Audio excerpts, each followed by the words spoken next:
Gwe Ipchilidak. Hello and welcome once again to the Queen's Place Emera Centre in Liverpool. It's Championship Sunday here at the 2023 Don Johnson Memorial Cup. We started this week saying any one of the 5 teams could potentially be the champions because they were all that close. We now know it is going to be one of 2 teams. It will either be the Antigonish Bulldogs or the Kensington Vipers. We've had 12 incredibly tight hockey games to get us to this point. My name is Michael Petter, joined by Mike Barkhouse. Before we go any further, we must take a quick moment to acknowledge once again that the Queen's Place Emera Centre lies within the ancestral unceded territory of Mi'kma'ki. The Bulldogs finished the round robin 3-1 in second place. The Vipers finished the round robin 3-1 in first place. Vipers won the matchup against the Bulldogs when they met in regulation. They both won their semifinals yesterday. For the Bulldogs, it was a 6-2 victory over the Kent Coyotes. For the Vipers, a 2-1 victory over the host Liverpool Privateers in double overtime last night. And Mike Barkhouse, let's start there. Does the fact that the game last night went to double overtime play a factor in this game today in advantage of the Antigonish Bulldogs, in that they played 12 less minutes and they started their game 3.5 hours earlier? I mean, it's hard to definitively say yes. You would think there's definitely something to that, at least a little bit. But we'll see. We don't know for sure if it's going to hamper the Vipers in any way, but I can't see a way it helps them. So it'll be interesting to see how they come out of the gate. They're certainly going to be energized, and they'll have all the momentum and everything from that big double OT win. Ended around 10:30-ish last night. But yeah, this is one where it doesn't matter how sore, how tired you are, you empty the tank. This is going to be your last game. And some of these elimination games, it may or may not be your final game. Well, both of these teams know they're not going to play another hockey game after today until, August or September. So no reason to leave anything left in the tank today, and adrenaline's going to take over. There's going to be probably a lot of pain, Tylenol and Advil being handed out in the dressing room. It's just 60 minutes or more, depending on how things go, to decide an Atlantic champion for some of these guys in their junior hockey careers. So I expect a big effort, regardless of how anyone's feeling today from both sides. There are so many natural storylines that we could talk about that have come up throughout the course of this tournament, but one storyline that I don't think either of these teams are aware of, but me doing my research, in the Atlantic/Maritime Championships, there are 9 different levels of hockey where there is an Atlantic or Maritime champion named. At the U13 AAA level, male and female. U15, male and female. U18, male and female. Junior A, Junior B, Junior C. Out of those 9 championships, today, it is Antigonish versus Kensington, so Nova Scotia versus PEI. Also today, the Junior C Championship between Southwest out of Nova Scotia and Tri-County out of New Brunswick. If Southwest and Antigonish both win today, Nova Scotia will have won 8 of the 9 Atlantic/Maritime Championships this season. I know that's not a story that directly relates to how this game plays out, but it is a big story, and I'm sure the people at the Hockey Nova Scotia offices have to be thrilled with the fact that we're even talking about this. Yeah, and I don't think they need us to tell them that to be aware of that. I'm sure they're well aware that that is at stake today. Just a fantastic accomplishment if it were to happen here later this afternoon. Not surprised that it's never happened before. I mean, just based on the level of competition throughout the Atlantic provinces and how hard it is to win these things. This week, this one tournament, just take, for example, look at how tight and how competitive this tournament is. Well, this isn't the only tight tournament that goes on around the region this time of year, so not surprised to see that there's parity among the different provinces when it comes to these things. And going through that list of champions, at the U13 level on the male side, it was Pictou County winning. On the female female side, it was Metro West Force Warriors who won that one. On the U15 side, it was the Gulls, who play out of St. Margaret's Bay, who won on the male end. The female side, that was the one championship not won by a Nova Scotia team so far. It was the Moncton Rockets. The U18s, of course, the Weeks Majors, who went on to what used to be called the TELUS Cup, and the Northern Subway Selects, who went on to the Esso Cup, both of those teams who play out of Pictou County. Junior A, we know the champions were the Yarmouth Mariners. The only two left to decide, Junior B and Junior C. Now, I'm going to throw this question at you. It's a fill-in-the-blank answer. 2 hours from now, we say the Antigonish Bulldogs have won the championship if fill-in-the-blank. If Adam Catch continues to play like Adam Catch has throughout this tournament. Okay. Now, here's question 2.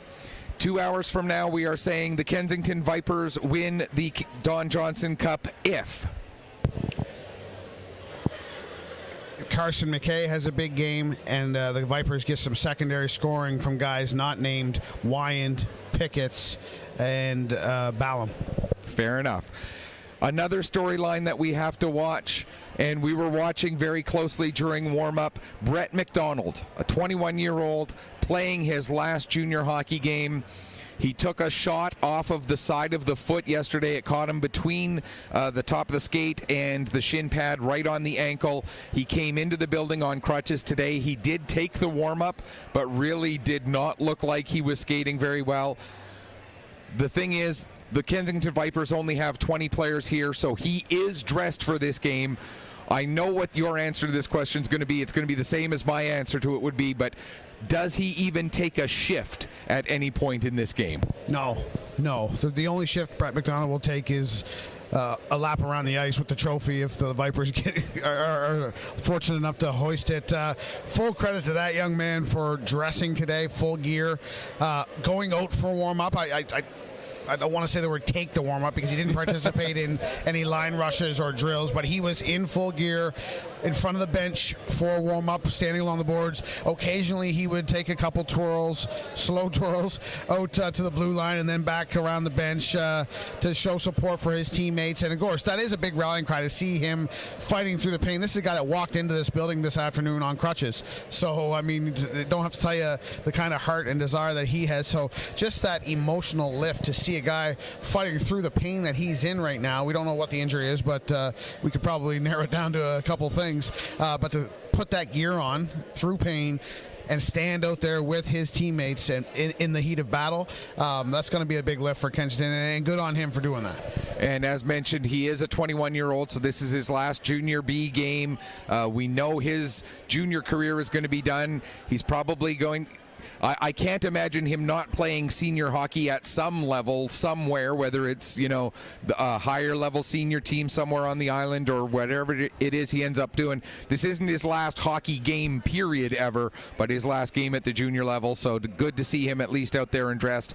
And again, as we mentioned, with the Vipers only having 20 guys over here in Liverpool, it's not like he's taking away a spot from a healthy guy to dress in this game either. No, but we talked about the quickish turnaround from that double OT game last night for the Kensington Vipers, and the banging and crashing and toll on the body that this tournament has taken all week. Well, they had a shorter roster coming in. I mean, the thinnest roster of the entire tournament in terms of numbers. And now you're down a guy. Now they're down to 5 defensemen for this hockey game, because we know McDonald's not going to take a shift. He can't. He's just not able to move well enough to make a competitive contribution to the lineup. So 5D right off the get-go, and that's before anything else happens in this hockey game. So the Vipers are shorthanded in a sense, right off the word go here. So their depth will be tested. Their legs are going to be tested as well today. We'll see how it shakes out. Let's look at the goaltending matchup. Noah Visser, no big surprise. He gets the start. 3-1 record, a 1.49 goals against average, a .941 save percentage. Fantastic numbers for him. He was named the all-star goaltender for the tournament after the round robin concluded. Adam Catch on the other end, a 4-1 record, a 2.36 goals against average, .942 save percentage. But after the game that these two teams played against each other, since that game, Adam Catch has gone 3-0. He has stopped 135 out of 143 shots in 3 games. Adam Catch is on fire for these Antigonish Bulldogs. He sure is, and we've talked at length about the tournament all-star teams and the selections that were made. I'm sure you're going to get to it momentarily about Noah Visser being named to the tournament all-star team in goal, but I mean, that might have been the hardest one to pick out of all the positions for a tournament all-star. But Adam Catch, his name certainly came up in every single conversation that was had. He was probably, if I had to guess, number 2 after Visser in the minds of the committee. There's no question about it. The Antigonish Bulldogs are not playing in this game today. If not for the efforts of Adam Catch. He's been outstanding all week. Yeah, as mentioned, Visser did get the all-star nod for the position of goaltender. You look at the save percentages, 942 for Catch, 941 for Visser. The goals against average, 149 for Visser, 236 for Catch. These two goaltenders really have carried these two teams into this championship game. And I hope that we'll see the same as we saw last night in the semifinal between Liverpool and Kensington, where Visser and Aiden Durnford kind of started matching each other like a game within a game, so to speak. Started matching each other save for save, and almost like a little game of horse going on. Anything you can do, I can do better. The competitive juices really got flowing, and it was a heck of a show. I hope the same takes place today between these two, because again, you want goaltending to maybe decide the tournament, but not in a bad way. And one last thing to talk about as far as lineup notes go. The Antigonish Bulldogs, of course, they have 22 players here. So the 2 players who do not dress today, Zach Stewart and Brody McPherson. And now we'll send things downstairs for O Canada.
As we take a look at the starting lineups for each of these teams, in front of the Antigonish Bulldogs, who are going to be the visiting team for this game by virtue of finishing second in the round robin, it's the starting combination of William Fitzsimmons along with Darren Waterman and Sam Grant up front. It looks like the defensive combination is going to be Brody McDonald along with Ethan Tulin. For the Kensington Vipers, the starting forward line of Nick Reeves with Carson McKay and Reese Wyand. The defensive pairing, William Smith and Ethan Beaulieu. I know it's a tough thing to do, but predictions on the outcome of this game. Score and outcome, I don't even know. I generally don't. That's been the theme of this tournament. We just don't know. We said it Tuesday night. We have no idea who's going to win this thing come Sunday. And here we are just on the verge of puck drop in the championship game, and I'm still no closer to having an idea about an outcome. I'll tell you this much. We know that the team who wins this game will be the team that scores more goals. You got that right. But that's the only thing we know about it as we are underway here at the Queens Place Emera Center. Bulldogs with the puck. They will bring it up along the left wing. Waterman carrying, coming into the face-off circle, fires a shot from a sharp angle, and that goes all the way up over the glass and out of play, and we'll get our first stoppage just 16 seconds in. We talked about this question in both semifinals yesterday. In this game, how important is goal number 1? Oh, it's super important just for momentum and a confidence thing. Again, the legs will get a little heavier for the Kensington Vipers if all of a sudden, 5 minutes or less into this game, they're down by a goal. So, yeah, the start is key here. Here's Waterman with the puck. He takes it down towards the goal line, turns as he tries to get away from the check of Sentner. Shot from Tulin. That goes off the stick of Pickett's, ends up with Beaulieu. Ethan Beaulieu will get it ahead for Pickett's. He'll play it off the boards and out to center. Tulin back to pick up there. He'll get it across to his defense partner, McDonald, who sends it ahead. And now back to pick up is McCormick. He'll fire it around the boards. Beaulieu lets it go ahead there to Richards. His pass across. Pickett's gets a piece of that puck. And it's down into the Antigonish zone. McClellan plays it around to the far side for Fleming. He'll get it up the wall to Doherty, who gets it out to center. Now Grant right in front of his own bench along with McClellan. Puck comes to the front of the Kensington bench. Now back to Antigonish's side where McClellan will play it across to Fleming. Fleming starts to work his way ahead. Pass across, just goes a little bit behind McGraw. Comes off the boards. Colby McDonald bats it ahead, but it's knocked down there by Marshall. Marshall will take it in behind the net. Throws it towards the front. Goes off the skate of Visser. Comes to the near side boards. McGraw will send it back behind the net. McDonald will pick up there for the Vipers. Lead pass to Blanchard. Blanchard gets around Fleming. Gets to the front of the net. There's a kick made by Catch, and the puck ends up with McGraw. He'll get it out to center. Colby McDonald tries to shovel it ahead, but Lorette is able to find Miro. Back down to Lorette in the corner. Centering pass broken up by McDonald. Now Lorette and McDonald battle below the goal line. Puck squirts free. McCackern will get it up to Payne, and Payne uses the boards to play it out to center ice. It's picked up there by Kyler Lonis. Lonis quickly turning it back ahead. Lonis with the shot. That goes into the end glass and comes around the boards all the way out to center. Cross will back up with it. Cross ahead to Armstrong. Armstrong ends up taking it all the way back down below his own goal line. Stops there, or plays it back there off the boards to Cross, who will flip it out to center. Smith will gather that in for the Vipers, play it across to the far side for McCackern. He'll get it ahead. Not able to get a stick on it was Noy, and that'll be an icing call. And we see that weird bounce. It didn't actually come into play here, but we see that weird bounce out of the corner where that puck takes a 90-degree angle turn out of that corner to the left of goaltender Adam Catch. And that's why we mention it, because it could happen in the middle of a play where that puck all of a sudden comes out right into the slot or the front of the net area and leads to a good scoring chance. Noy gets the puck after Tulin couldn't do much with it when the faceoff was won towards him. Noy now tries to get it down low. That's broken up by McDonald, and McDonald plays it off the boards up to Waterman, who sets it up for Grant. Grant with a shot, and the kick save made by Visser. Rebound ends up right on the stick of Smith, who flips it high in the air. Comes down for Tulin. Ethan Tulin plays it across to McDonald. Brody McDonald's pass broken up by Wyand. Wyand able to work his way into the zone. Loses the puck to Tulin.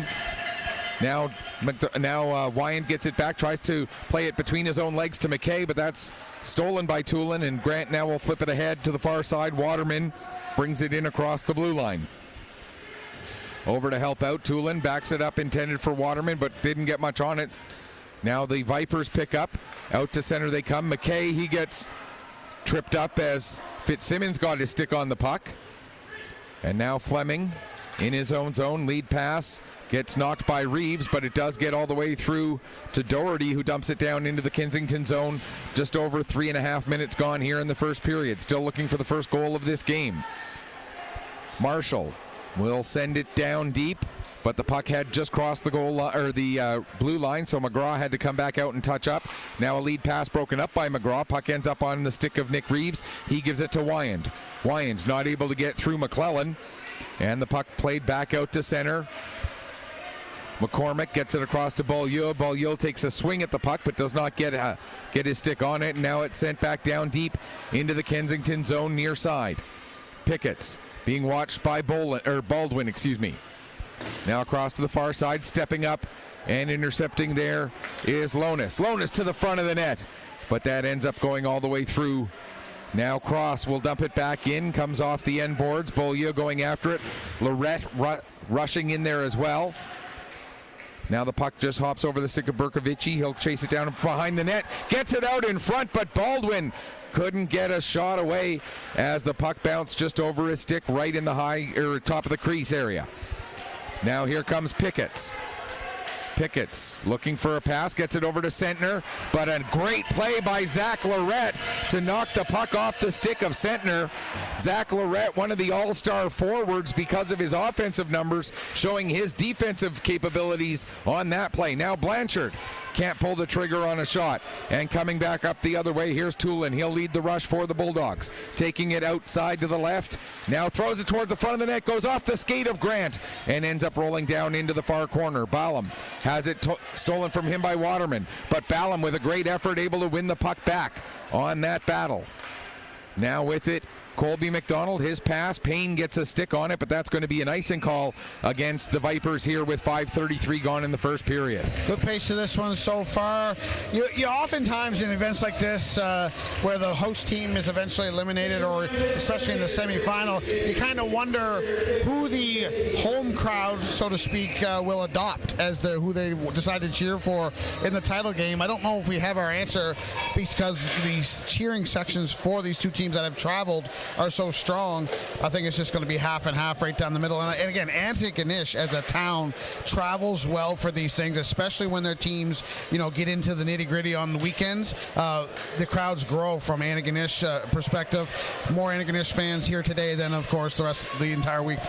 And when I head back up home to Pictou County after this game, I'm going to be part of, I'm sure, what's going to be a great big convoy of vehicles that are not going to turn off of the 104 at the same time that I do. They'll have a little bit further to go, but a great group here from Antigonish, and that's not to take anything away from the group that has traveled from Kensington, because they've been here and making a lot of noise all week as well. Puck dumped down into the Antigonish zone. Back to get it there is Fleming. He'll take it behind the net, then leave it for Lorette. Zach Lorette loses his footing, picking up the puck, Munro, but now he has it stolen from him by Howitt. Howitt not able to get it to the front of the net. Now the puck will come back to the line. Beaulieu with a shot there. It gets through the traffic. Catch makes the save. Puck cleared to the far wall.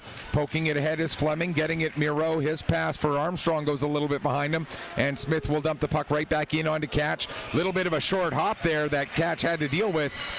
But he makes like a good short stop and grabs that puck and hangs on for a face-off. 6:49 gone here in period number one. I think we've got our answer already as to how the officials are going to officiate this game. There's been a couple instances already where I think during the round robin, or maybe even yesterday, would have been surefire penalty calls. Referees' arms stayed down. I think, barring the egregious, they're going to let these two teams decide it.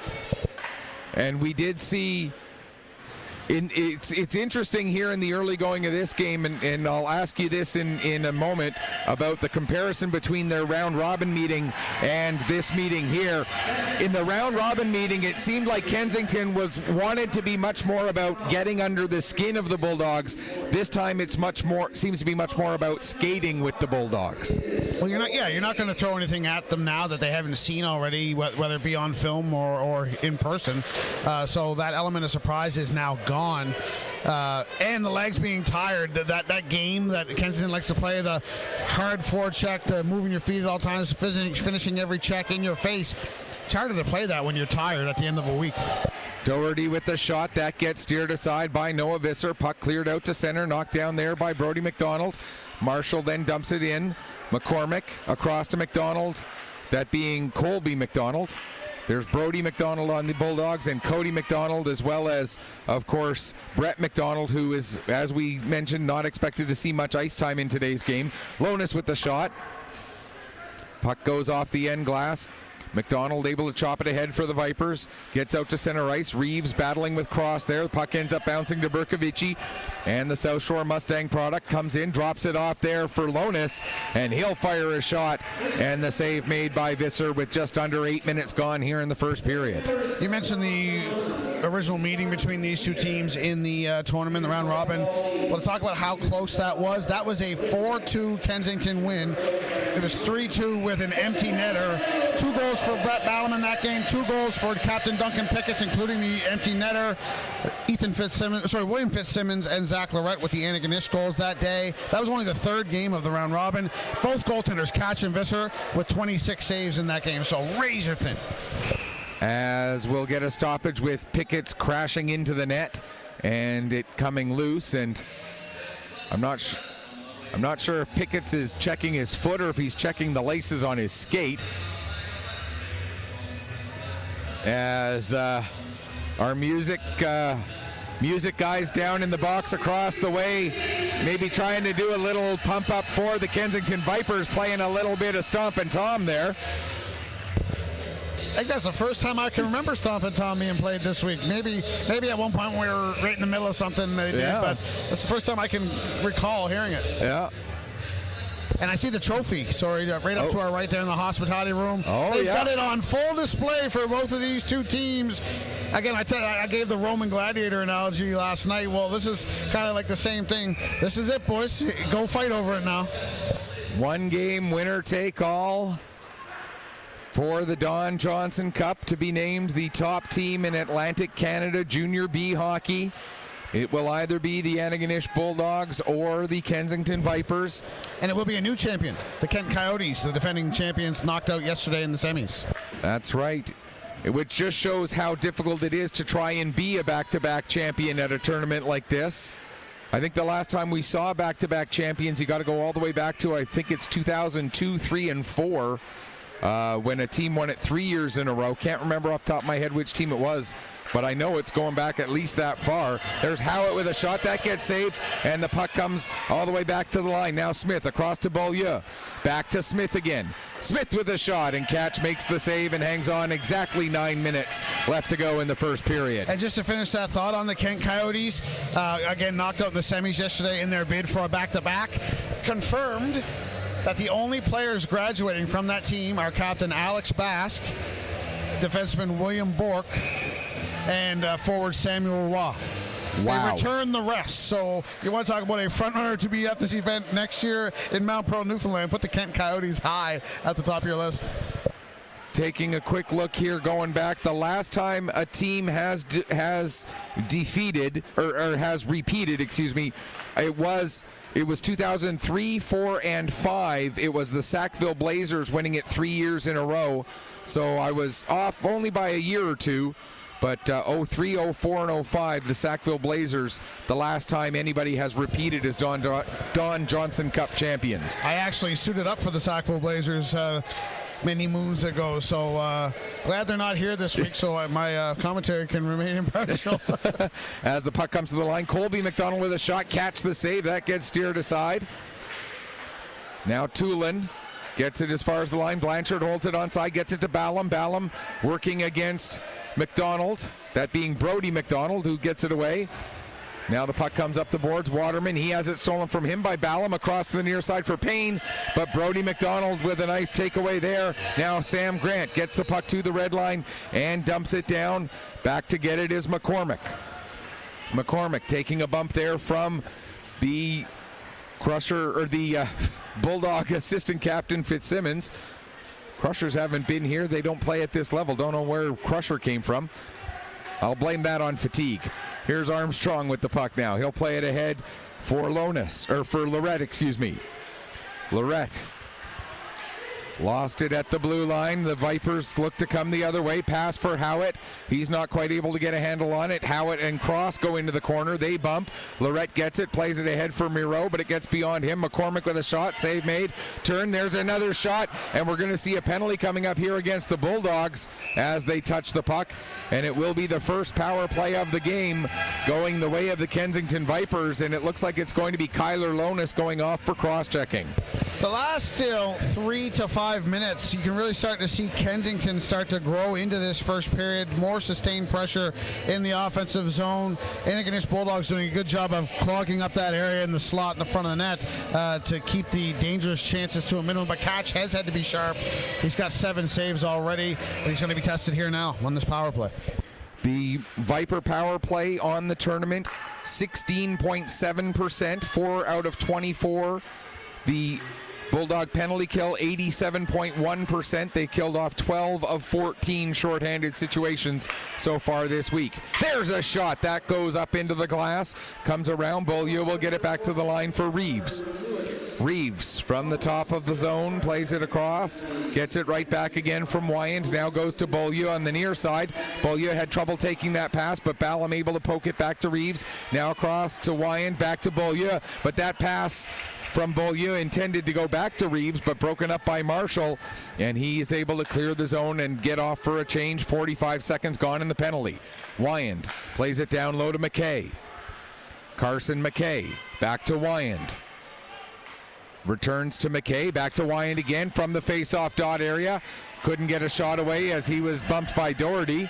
Now Reeves with a shot from the line. Puck is loose at the front of the net. McKay couldn't get a stick on it, and the Bulldogs get it as far as the line, but can't clear as Tulin couldn't get it past Wyand.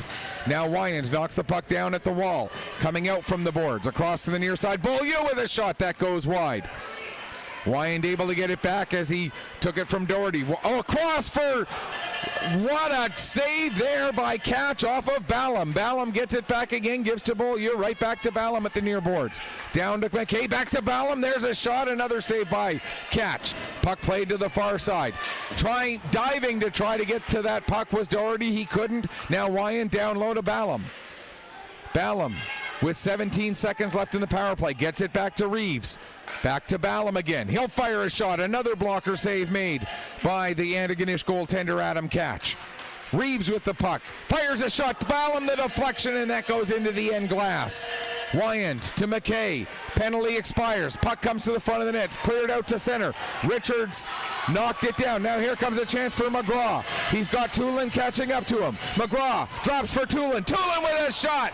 And Visser makes the save with 6:53 left to go in the first period. And we're still tied at goose eggs. Well, there's the warning that the Antigonish Bulldogs needed. You got to stay out of the box. You see, the Kensington power play did everything but put the puck in the net there. They were in the Antigonish zone the entire time. Sustained pressure. Catch had to make a couple great saves. Razor close to coming up with a 1-0 lead there. The special teams might be the deciding factor in this game. Incredible puck movement by the Vipers. Not only did they get 4 shots on goal, they got 3 or 4 other shots that ended up going just high or just wide, and they were shooting from all over the zone. McClellan with the shot. That steered aside by Visser. Sentner now looks to clear the zone. He can't as the puck is knocked down by Grant. Grant able to get it back again as he and Pickett's, the two captains, met. Now behind the net, Waterman. He's battling with Smith there. Coming in to help out as well is Fitzsimmons. Puck comes free to Waterman. He'll get it back to the line. McClellan, his shot blocked by Pickett's, and Pickett's will bring the puck out to center. Gains the red line and dumps it down into the Antigonish zone. 6:05 left to go, first period. McClellan with the puck. He'll get it ahead to Grant. Grant avoids a hit. Gets the pass ahead to Lorette. He goes far side with it, intended for Munro, but that was broken up by McCormick. Now McCormick gets it back again. Couldn't get that past a couple of Bulldog players. Now McCormick has to go back, gives it to McCackern. McCackern tries to return it to McCormick, but that was knocked down by Munro. Ended up bouncing off him to the front of the net, cleared away, and now the Vipers do get out. Here comes Payne, working down the right wing boards. Payne back to Blanchard. Blanchard with a shot. That goes off a stick of, I believe, Lonis, up over the glass and out of play, and we'll get another stoppage with 5:32 left here in the first period. The only negative or sad thing I can think about and come up with as far as the storyline for today's game is that the turret has gone hollow. The turret it's only got a couple people in it today, and it's not really the turret this afternoon with Liverpool not playing, but that's one of my favorite memories in broadcasting. That I will remember this for a long time, that sign last night going up there in that section. That made my week. I got a real kick out of that. We can say, if we did nothing else, we have left a legacy in this building that will be known as the turret. I talked to a couple of the people who stand up there regularly, and I asked them, so are you guys bringing the name back next year? And they were like, oh yeah, absolutely, and we're bringing back the signs too. So I think it will stick. That will be a legacy of this tournament, that the turret will last forever. Here's Ballum bringing the puck in. Ballum with a sharp angle shot. That goes off the outside of the net. 5 minutes left to go here, first period, still no score. Ballum fires a shot. That goes off of Cross. Now into the corner, Blanchard. He centers it for Ballum. Ballum makes a move. Couldn't get a good shot away, though, as he was taken down. And now the Bulldogs will come the other way. Armstrong goes cross ice with that pass. It would have been offside as the pass ended up going up a little bit behind Doherty. Now Armstrong gets it back in across the line a second time. Beaulieu picks up there, gives to McCormick. McCormick taking a look as he waits for things to set up. Now he'll start to skate it ahead, puts it off the boards. Noy will chop it the rest of the way down. Howitt going after it down into the corner. Howitt getting met by Marshall. Puck is kicked free. Doherty gets it there, leaves it so that it can be played around to the near side by McDonald. 3-4 players in along the near boards. Coming out with the puck is Tulin. He'll take it behind his net to try and create some space. Now comes back out again. He'll get it across to the far side. Doherty, long lead pass. McGraw gets a piece of that puck and chases it down below the goal line. Smith gets there just ahead of him. McCormick ends up taking McGraw down, but coming in is Marshall. He'll get it back to McGraw, who regains his feet. McGraw ends up getting taken down, and now we'll see the first Bulldog power play of the game as McGraw gets tripped with 3:51 left to go here in the first period. We'll see if this power play is as threatening as the Kensington Vipers' first power play was, but again, you like the odds of the first goal in this game coming from a special teams situation. 3:51 to go in this first period, so starting to get late now. Bulldogs looking to seize the momentum before the buzzer goes. Bulldogs power play, the identical percentage of the Vipers. The Vipers at 16.7%, scoring 4 of 24. The Bulldogs 16.7% after scoring 3 of 18 through the round robin and the semifinal. But the penalty kill of the Kensington Vipers, they have killed off 23 of 25 shorthanded situations. That's 92% efficiency. An absolutely fantastic penalty kill so far this week for the Vipers. They will need it to be sharp again here in this final. Lonis with the puck. He fires a shot. Visser the save. And the puck is cleared out past Lonis and down the ice. 1:20 left to go in the man advantage. 3:10 left to go here in the first period. Fitzsimmons takes it out from behind his net. He'll play it over to Sam Grant. Grant, who had a pair of goals in the semifinal, brings the puck in across the blue line. Gets caught up in a scrum along the near wall. Marshall comes out with it.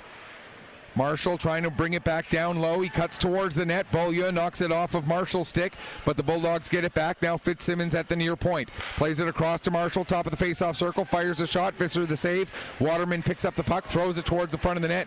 Cleared away from the front by Blanchard, but it comes to Fleming, who played to Fitzsimmons. Back for Fleming, but that pass goes away from him. Now here comes a chance for Pickett's. Pickett's trying to get a step. Pickett's coming in, and the save made by Catch, and he will hang on. The net ends up getting knocked loose. Maybe the best scoring chance of this Antigonish power play coming on the shorthanded situation and the rush by the Kensington captain, Duncan Pickett's. You can see how close that puck was to going in when Catch got up, and where the puck was frozen. It was about probably 2-3 inches from that goal line. Duncan Pickett's the most recent goal scorer in this tournament. He had the double OT winner for his team. He wears the C. He's been one of their better players in this tournament, and he's from Kensington, so he's a hometown boy come good, looking to close his career perhaps with a Atlantic Championship. And that goal that he scored last night, an absolute beauty, coming at 1:27, I think it was, of the first overtime period. Of the second overtime period, excuse me. And now we get Munro absolutely hauling down McCormick after McCormick stood him up, and McCormick having words for the official as they make their way up the ice. 8 seconds left in the Bulldog power play as we're into the final 2 minutes of period number 1. Fleming having trouble getting the puck to sit as he wanted it. Now it hops over Lorette's stick, ends up going to Reeves. Reeves gets it down low. We are back to 5-on-5. Wyand gets it over for Howitt. Howitt out front for McDonald. McDonald the shot. And Adam Catch says, look what I have here, as he's got the puck in his glove with 99 seconds left on the clock. Given the circumstances coming into tonight, or today I should say, I don't think Kensington could be any happier with their start. 15-7, they're out shooting the Bulldogs. They've had the better offensive chances overall. The Bulldogs have had some good ones. You've got to be thrilled if you're the coaching staff with your start here, because this wasn't a sure thing. Absolutely. When you consider that they played the later semifinal for one thing, they played the later semifinal that went into a second overtime for another thing. You thought that heavy legs might be a factor, but it certainly hasn't looked like that so far. There's a shot that goes around the boards. And they were also, sorry to just jump in, they were also the last team to play a 2-game day. That's true too. That's right. So this is their 4th game since noon on Friday. And since noon on Friday, this is the Bulldogs' 3rd game. So that makes a bit of a difference, as well as that one ends up going through. And now Tulin gets it down the ice. 45 seconds left to go in the first period. Smith getting the puck there. He'll start to work his way ahead, plays the puck off the boards to himself, continuing his way down the left wing. Now loses control of the puck. Tulin come in and picks it up, plays it over to McClellan, back to Tulin, back to McClellan again. 24 seconds left in the period. Ahead for Waterman. Darren Waterman in across the blue line. Gives it to Grant. Grant will take it behind the net. Now throws it towards the front.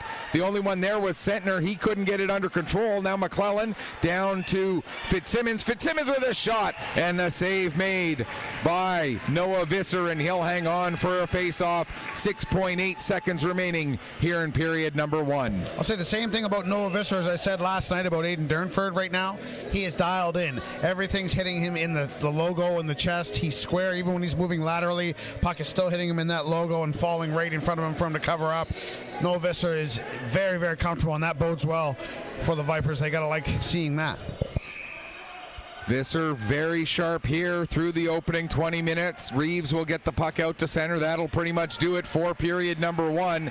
As the horn sounds,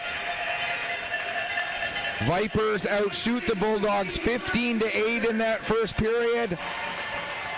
But no scoring to show for it on either side. We have it down to a 40-minute game to determine an Atlantic champion, as the first 20 minutes has solved nothing, except that we have 2 goalies who are really, really good, who are playing really, really well.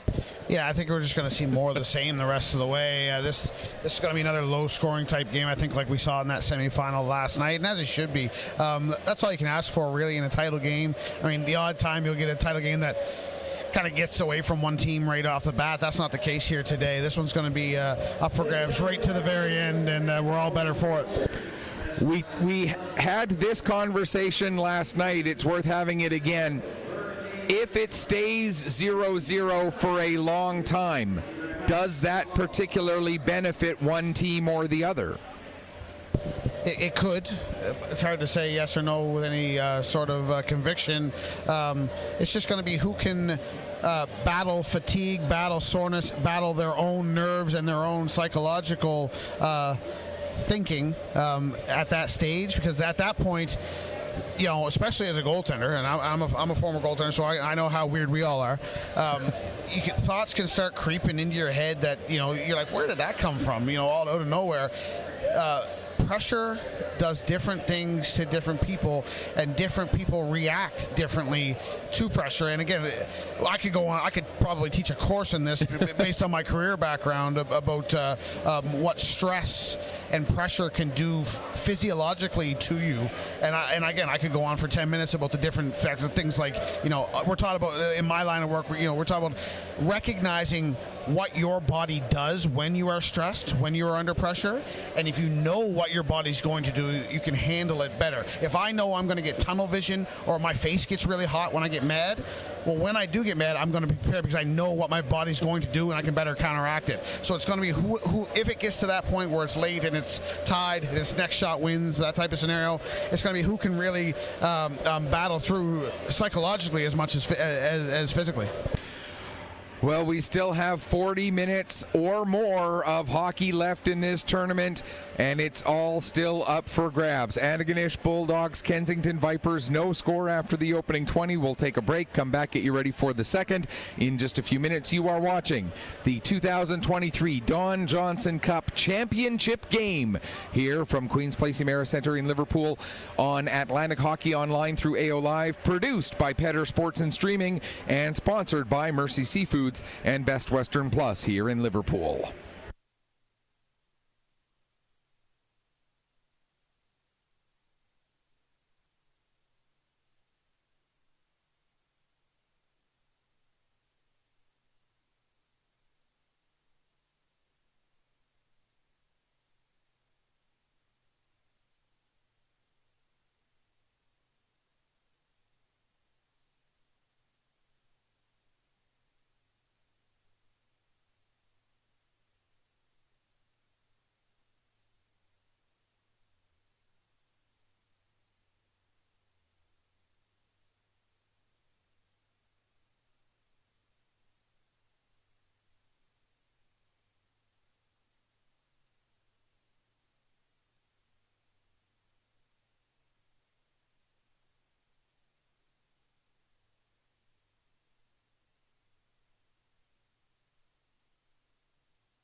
Welcome back as we get ready for the second period here. Championship Sunday from the 2023 Don Johnson Memorial Cup. Michael Petter alongside Mike Barkhouse as the Antigonish Bulldogs and the Kensington Vipers battle for the Atlantic Junior B Championship Trophy.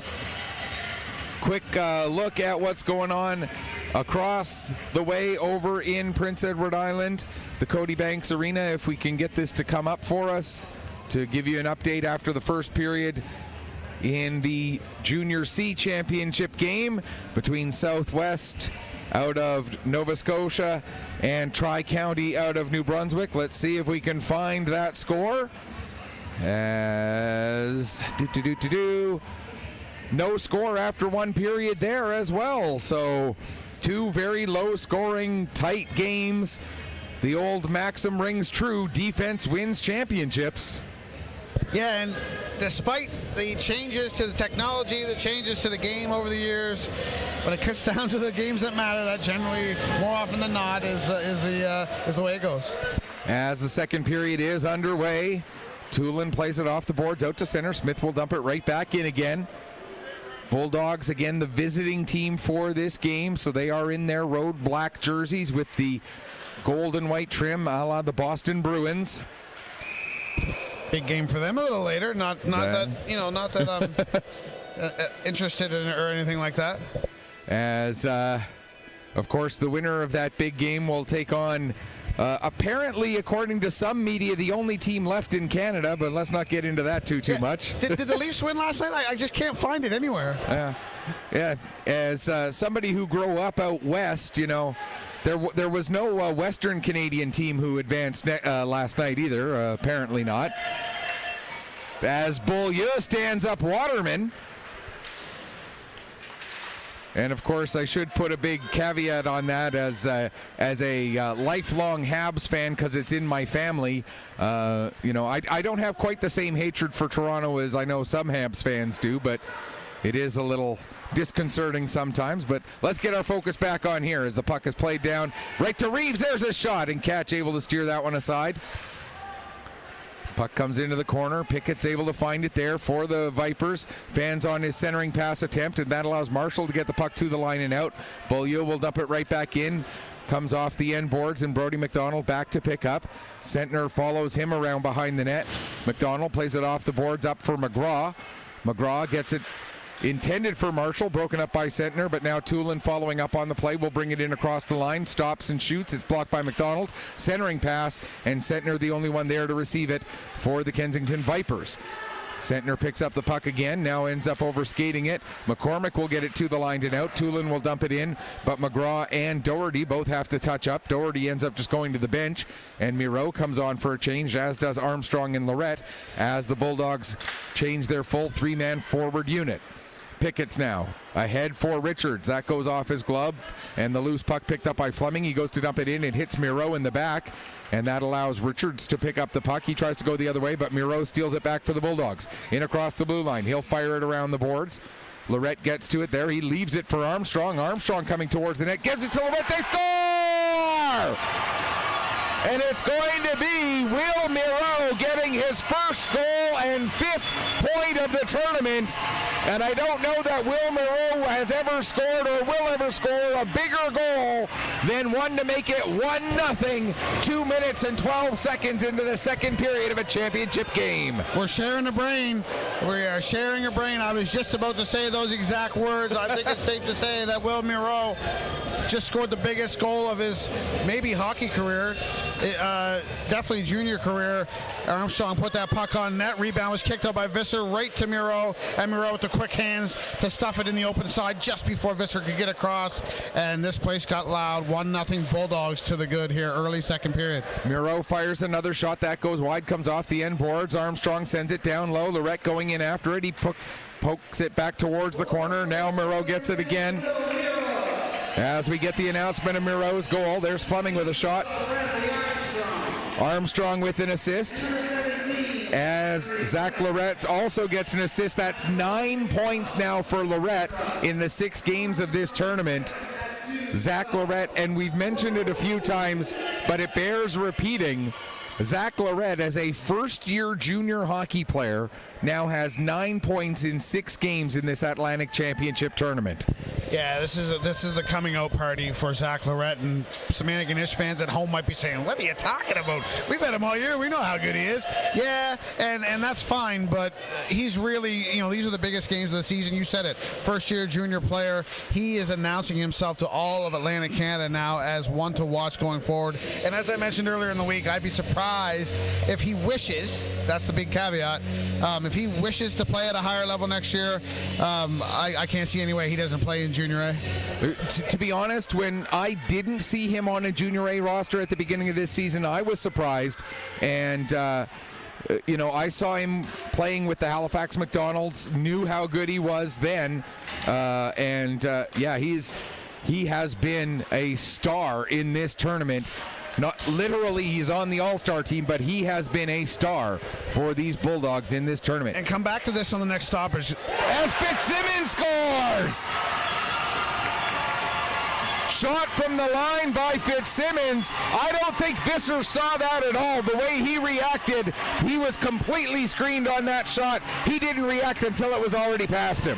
Yeah, he nailed it again. He was down in the crouch trying to see around the screen, and he did not see it at all until that floated over his shoulder into the top corner. Fitzsimmons scored against Kensington in the round robin. He scores against Kensington now, and now momentum is squarely with the Bulldogs. We need an answer from the Vipers here now.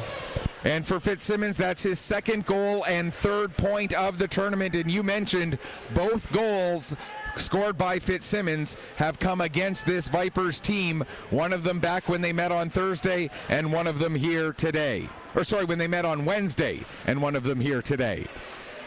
McKay gets the puck to Wyand.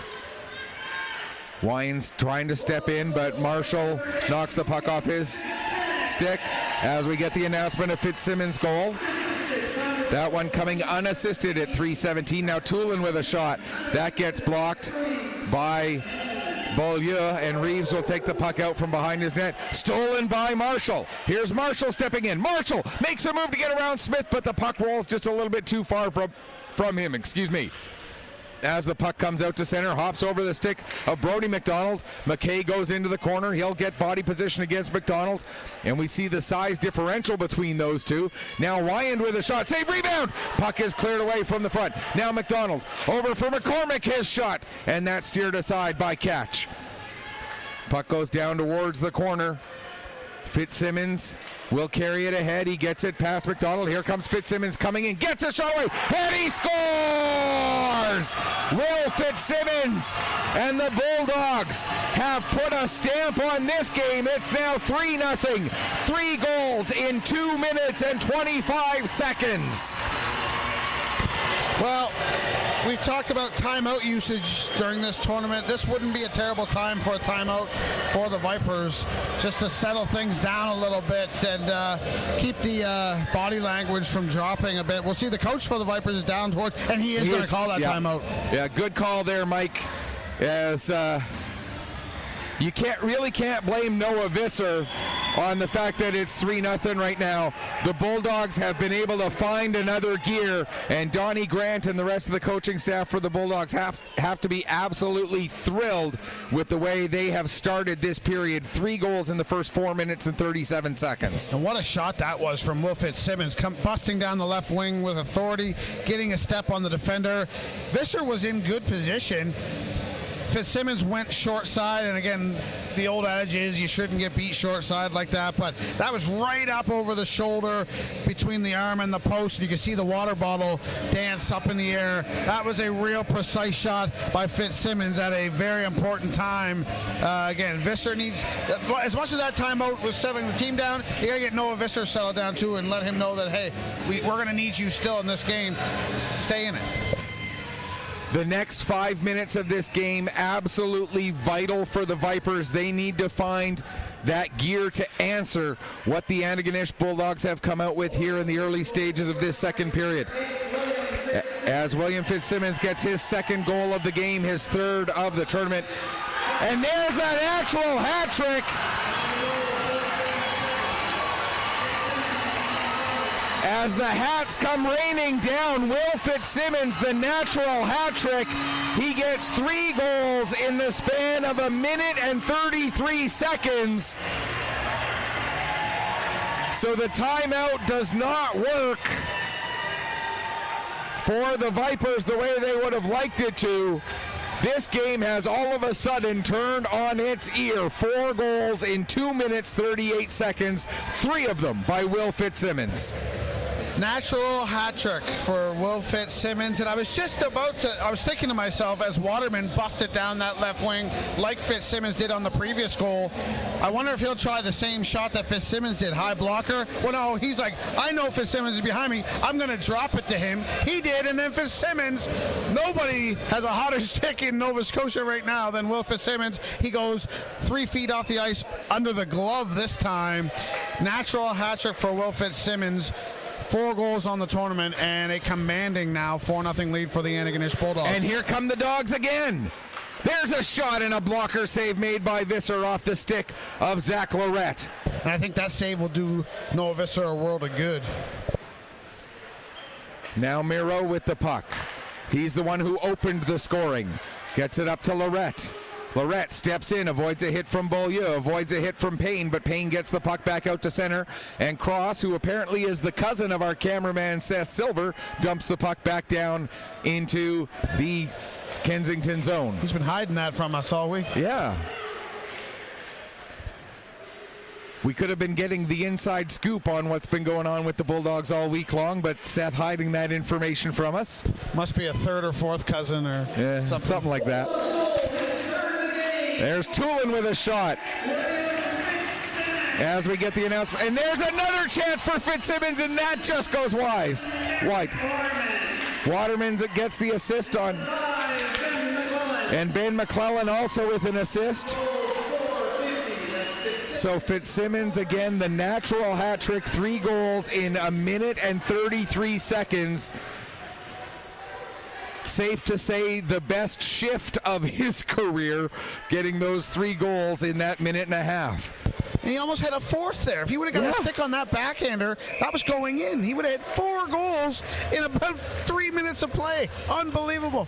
And before all of that happened, you were about to come back to a thought on Zach Lorette. I don't know if it's even in your brain anymore. Well, I'm glad you mentioned that, because I probably would have forgot to bring it back up. This is a prime example of why yesterday, and I don't want to sound like I'm being too harsh or critical here. This is why I have an issue with handing out the tournament awards at the conclusion of the round robin. Yeah, Julien LeBlanc named tournament MVP. Yeah, he was absolutely the best player in this tournament through the first 3 days. But would you still say that now, given what you've seen? You telling me Zach Lorette doesn't have a case for that award? You telling me Will Fitzsimmons now doesn't have a case for that award? I am with you 100%. I understand logistically why it has to be done, because you're dealing with teams who, with travel considerations and everything else, you have to hold the tournament banquet at a certain point where all the teams are still going to be there, and this, that, and the other thing, and that's why. And it's not just this tournament, and we're not trying to be critical of this tournament. It's a generally held way things are done, that tournament awards get handed out after the round robin and prior to the playoffs, before teams start dispersing.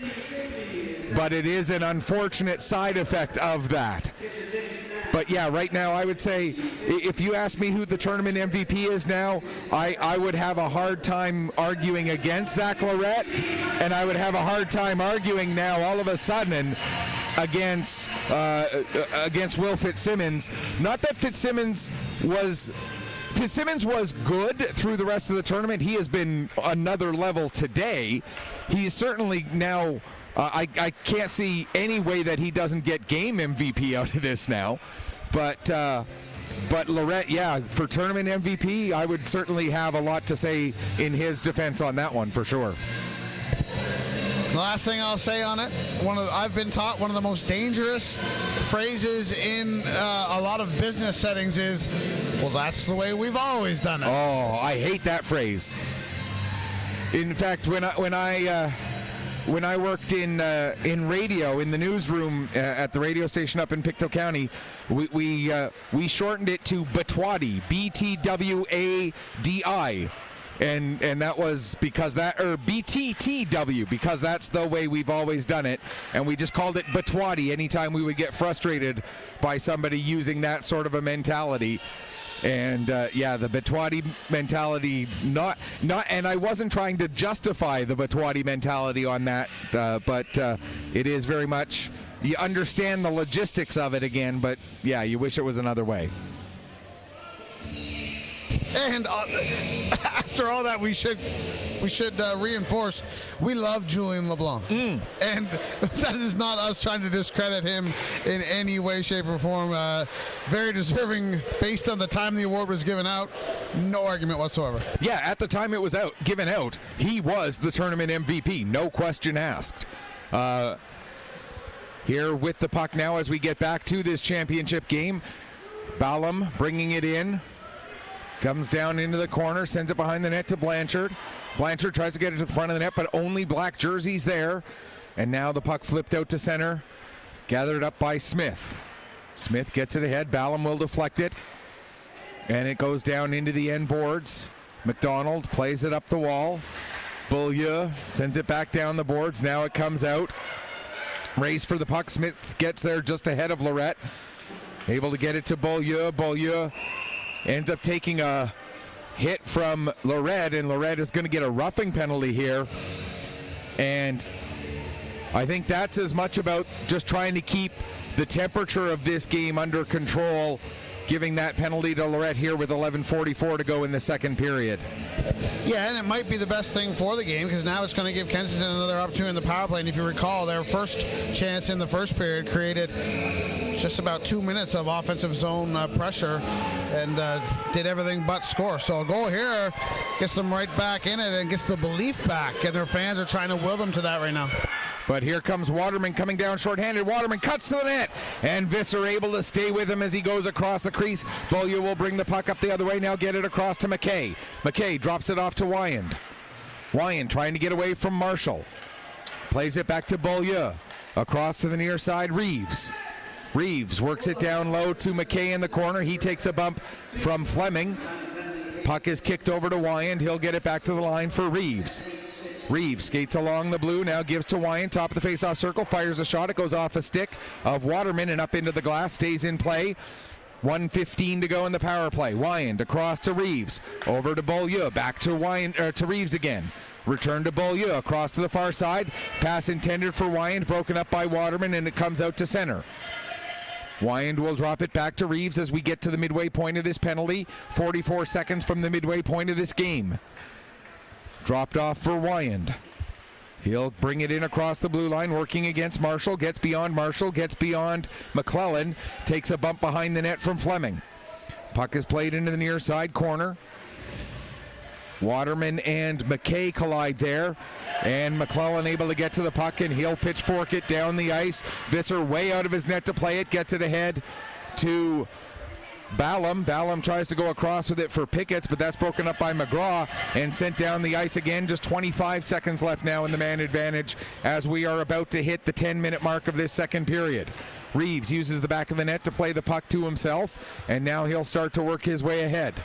Gives to Picketts. In across the blue line, right wing side, in front of the net for Reeves, but it goes off his skate and then down below the goal line. Smith now from the top of the face-off circle. Shots, and Catch has that rebound cleared away from in front of his net.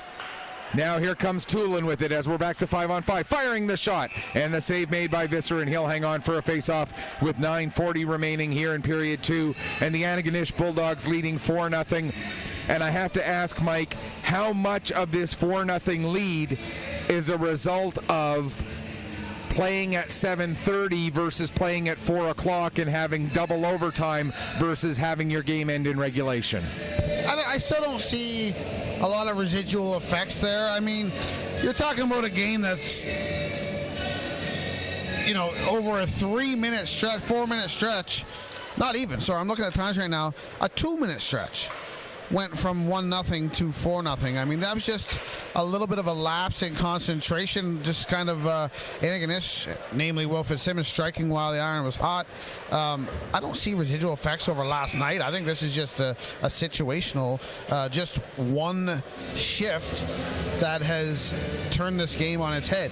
And sometimes that's what it comes down to. One shift changes the entire momentum. I don't think any of this is because Kensington played last night. Those 4 goals, again, coming 2 minutes and 38 seconds apart. 4 goals in 2 minutes 48 seconds, 3 of them off of the stick of William Fitzsimmons. His 3 goals coming in 1 minute and 33 of this second period, taking what was scoreless after 20 and turning it into a, at this point, relatively commanding 4-0 lead for the Bulldogs as that puck goes up over the glass and out of play. 9:04 left to go here in the second period. Obviously, you need Visser to have a great rest of this game. Who else for the Vipers needs to step up in a big way to start mounting this comeback? I mean, everybody. They need to rely on their leadership group right now. Those are the guys that, you know, keep the belief up on the bench and in the room and let them know that we're going to show the way. And this guy with the puck on his stick right now, Ballum, is one of those guys. But again, Visser, we talked about it a couple times in this tournament yesterday, about goaltenders now having a feeling that they have to pitch a shutout the rest of the way. That thought has to be starting to creep into Visser's head. And here comes the dangerous Zach Lorette with the puck, working down the right wing side, gets it towards the front of the net, and Armstrong couldn't quite get his stick on that one as the net was dislodged, and it took our officials a few extra seconds to see that the net was loose, but they do see it, and now they'll blow it down with 8:35 remaining here in the second period. We've been fortunate all week. The nets haven't been a big issue. In so many different arenas, you have constant nets coming off with the slightest of contact. That hasn't been the case this week. We've had some strange door incidences, but nets has been great. Yeah, I cannot remember a tournament where there have been more doors come open during play, particularly the officials' door off to our far left as we're looking at it from this side, and the one where it was the door down to the dressing room that the Bulldogs are using in this game that came open as well. Strange situations there. And fortunately, on none of those occasions was anyone injured. Very fortunately indeed. Fleming will dump it back down into the Viper zone. That is going to be an icing. I say that with a bit of a question mark in my voice because it did look like Fleming was at the red line, but the officials, who must have had a better look at it than I did, say no, it was an icing against the Bulldogs, so the faceoff comes all the way back with 8:20 to go in the second. Shots on goal, 21-20 in favor of the Kensington Vipers. So again, you can see it's still been a very even game. It's just that 2 or 3 minutes of twilight zone, if you will, where everything went right for Will Fitzsimmons and everything went wrong for the Vipers. That's the only difference in this game. Still, really, despite the score, not a lot to choose between these two teams. And with the puck now, McKay gives to Wyand. Wyand with the shot, catch the save. He's looking around like he's not sure where it is, but he has the puck somewhere in all that gear. Now it bounces out and we get a stoppage, 7:51 to go. And Adam Catch, that's the first time he's looked like he's even been the slightest bit off of 100% as he was looking around for that puck. And I don't know if he's in the Kensington heads a little bit or if Wyand just kind of misfired on that, but it kind of seemed, Wyand's a real goal scorer, and he's got a really good look at goal there, and it almost felt to me like he was in between, like a golfer would be in between clubs. And there you get the first goal for the Vipers. It's Ryan Richards getting his first goal, second point of the tournament, with 7:40 left to go in this period, and it's now 4-1. Just to finish that thought, I thought Wyan maybe didn't know where to go. But sometimes you identify a certain area of the net that you're going to go on a particular goaltender. It's almost like Wyan get in. It's like, I don't know where this guy's weakness is. I don't know where to shoot, and he just ended up putting it right in the Bulldogs logo. There, a shot got through. Catch made the save. Spilled the rebound off to his right, and Richards at the side of the goal bangs it home. That's a big goal for this hockey game. Big goal for this Kensington Vipers season. They're going to have some belief come and a shot in the arm as a result of that.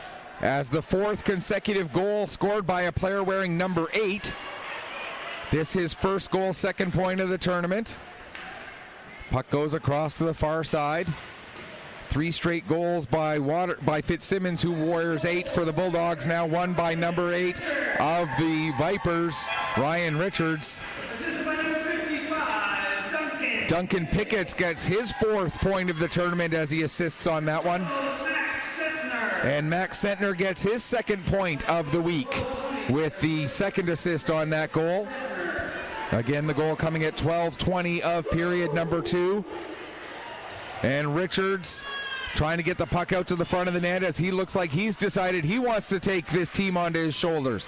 McCackern with a shot.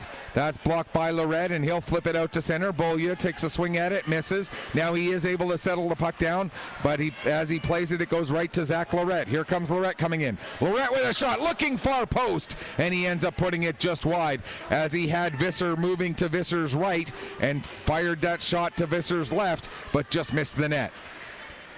Now Tulin sends it down into the Kensington zone again. Beaulieu gets there just ahead of Miro. It'll be picked up by Payne. He'll get it out just past Lonis. Pickett's able to pick up. Here comes Duncan Pickett. Has it knocked off his stick by Cross. Puck goes in behind the net. Now played back around to the near side. Cross will get there just ahead of Ballum, but Ballum able to win the battle to get that puck away from him. Now Ballum stepping away from the boards. Back to Beaulieu at the shot at the point, and that's into the end glass. Comes around to the near side wall. The 2 number 19s, Doherty and Blanchard battle there. Now down towards the corner. Cross is in there with Payne, and it comes out to Lonis. He plays it off the boards, knocked down by Smith.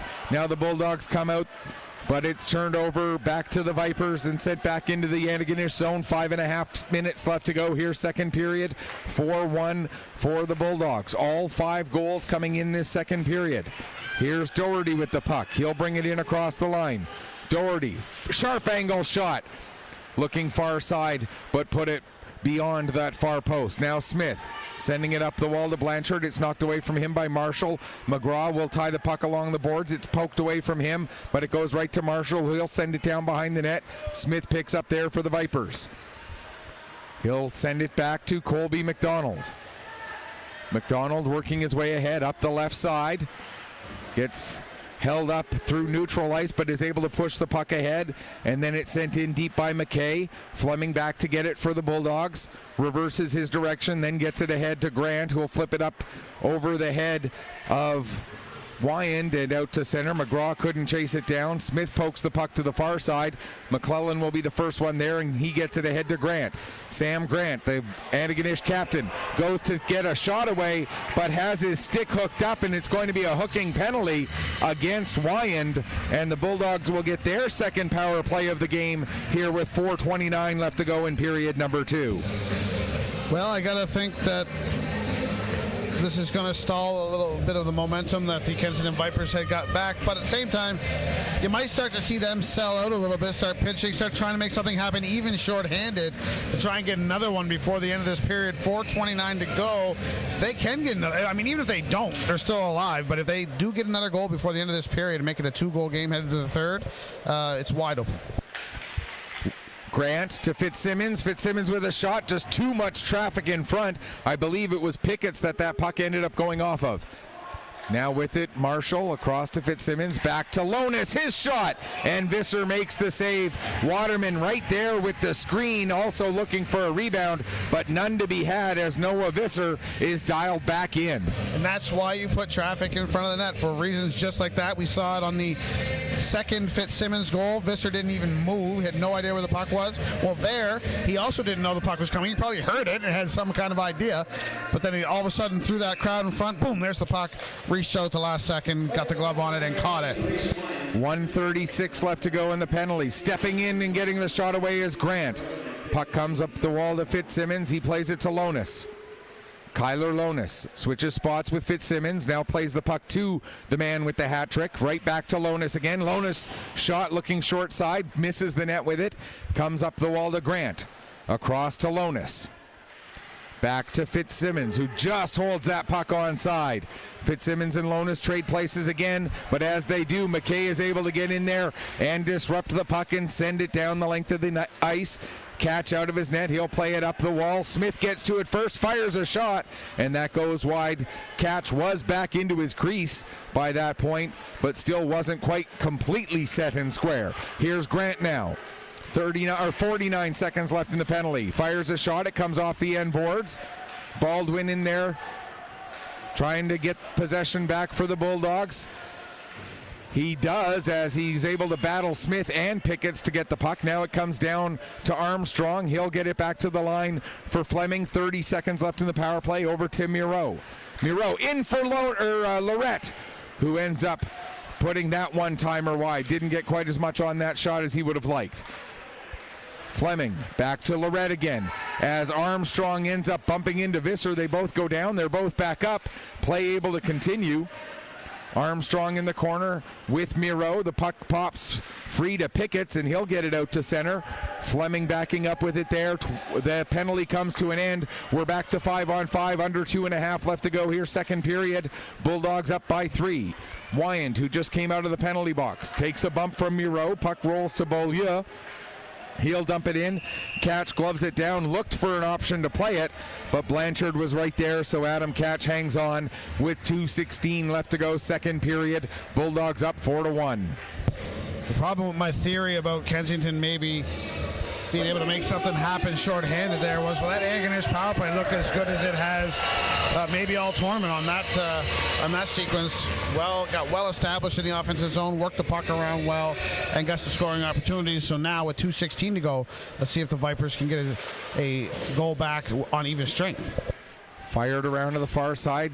Stepping up, McCormick sends it back behind McCackern, who steps up and sends it behind the net. Now Colby McDonald again holds it in at the line. Battle along the wall.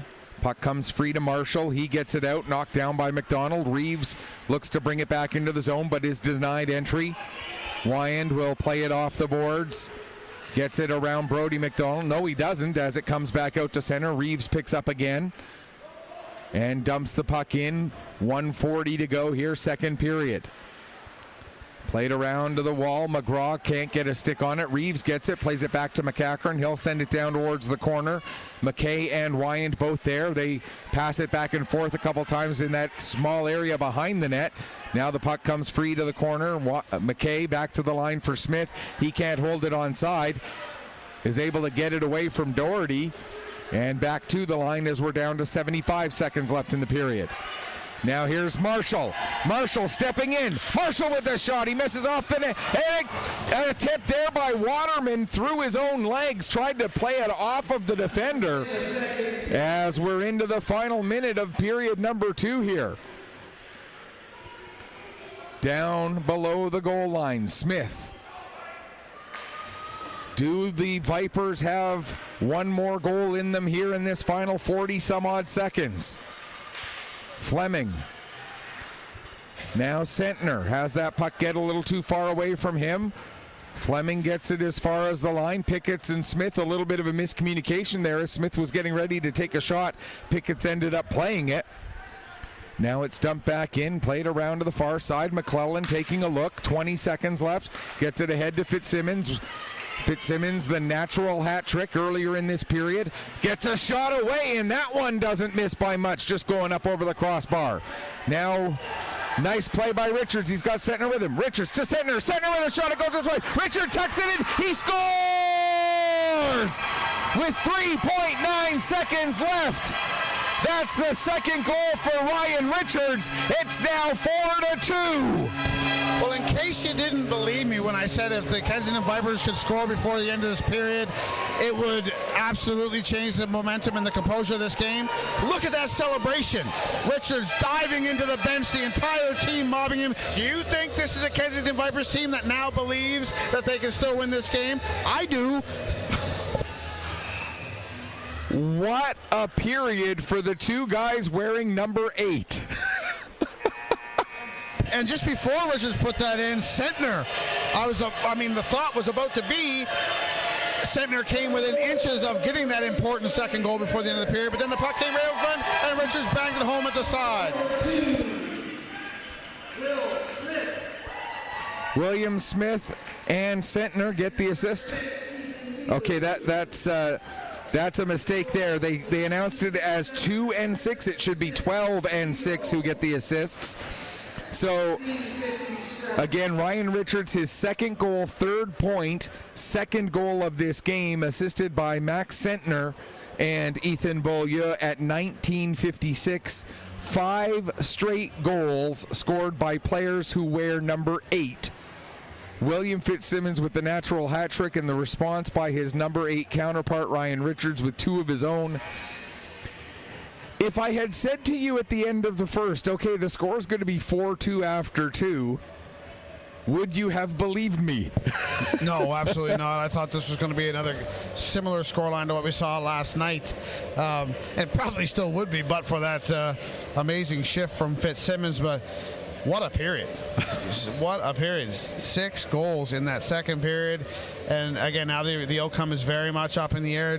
Thanks to that late goal from Ryan Richards. Again, in the body language, you can see it of the Vipers. That goal was like a shot of adrenaline to that team. That's going to be a fired up group in the dressing room between periods. And now the Bulldogs are going to have to face that and answer it to start the third. Kensington Vipers are going to have their hair on fire. Does the intermission hurt the Vipers because they just scored to make it 4-2, or does it help them because it gives them extra time to build up more energy and more adrenaline off of it? Yeah, I don't think it's going to hurt them. I mean, they'd probably like to have a couple more minutes, but I don't think it's going to hurt them per se. But the intermission will give that leadership group an opportunity to now instill the belief and get everyone going in that room. Everyone's pumped up, and now they're going to hone in and set their game plan, set their sights on this Atlantic title in the third. I think if anything, the momentum is squarely with Kensington right now, and we'll see when puck drops if Antigonish are on their heels a little bit to start the third. Shots on goal in the second period by Kensington, 11, a 2-period total of 26. By the Bulldogs, 15, for a 2-period total of 23. We're going to take a break. We'll come back, get you ready for what is possibly the last 20 minutes of Junior B hockey this season in Atlantic Canada. Or could there be more? We'll have to wait and find out. And you'll have to wait right along with us. This is the championship game of the 2023 Don Johnson Memorial Cup from the Queen's Place Emera Centre in Liverpool. You are watching here on Atlantic Hockey Online through AO Live, produced by Petter Sports and Streaming, and sponsored by Mercy Seafoods and Best Western Plus.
Welcome back as we get ready for the start of the third period here between the Antigonish Bulldogs and the Kensington Vipers. And Michael Petter joined by Mike Barkhouse. And Mike, I'm going to throw a few names at you here.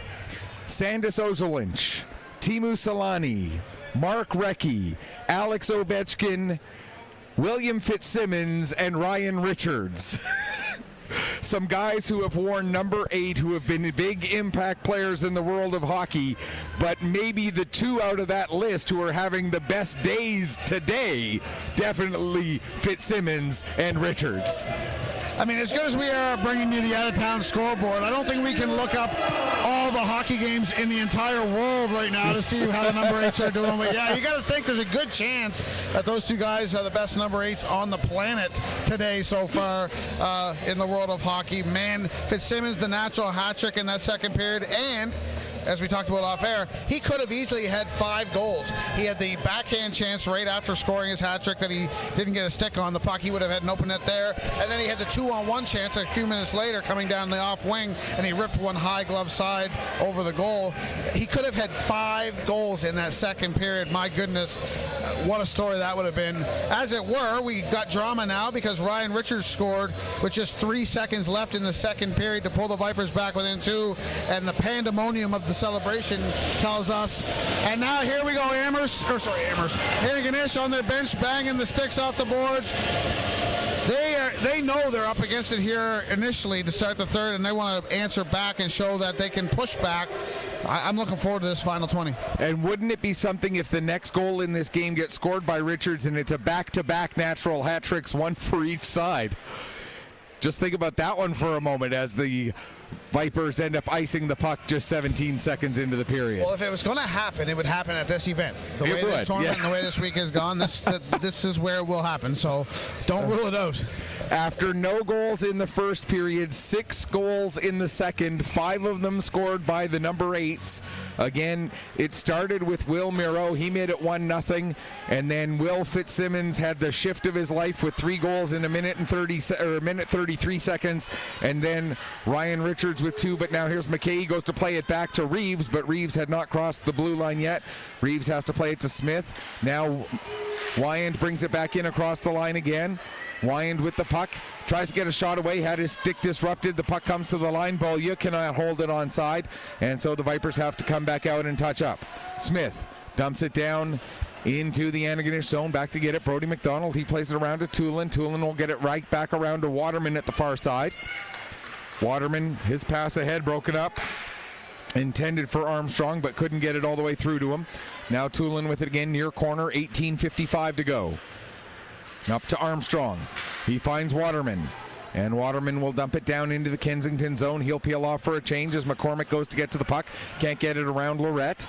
McCormick battling with Lorette there. Armstrong also in there. Armstrong takes a big hit from Sentner. Sentner actually ends up knocking both Armstrong and McCormick down as a result of that hit.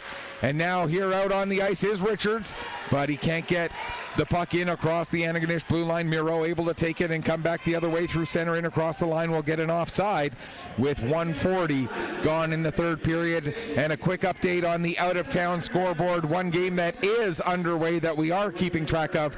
The Tri-County River Cats out of New Brunswick lead the Southwest Storm out of Barrington, Nova Scotia 2-1 in the late in the second period, or possibly into the third now.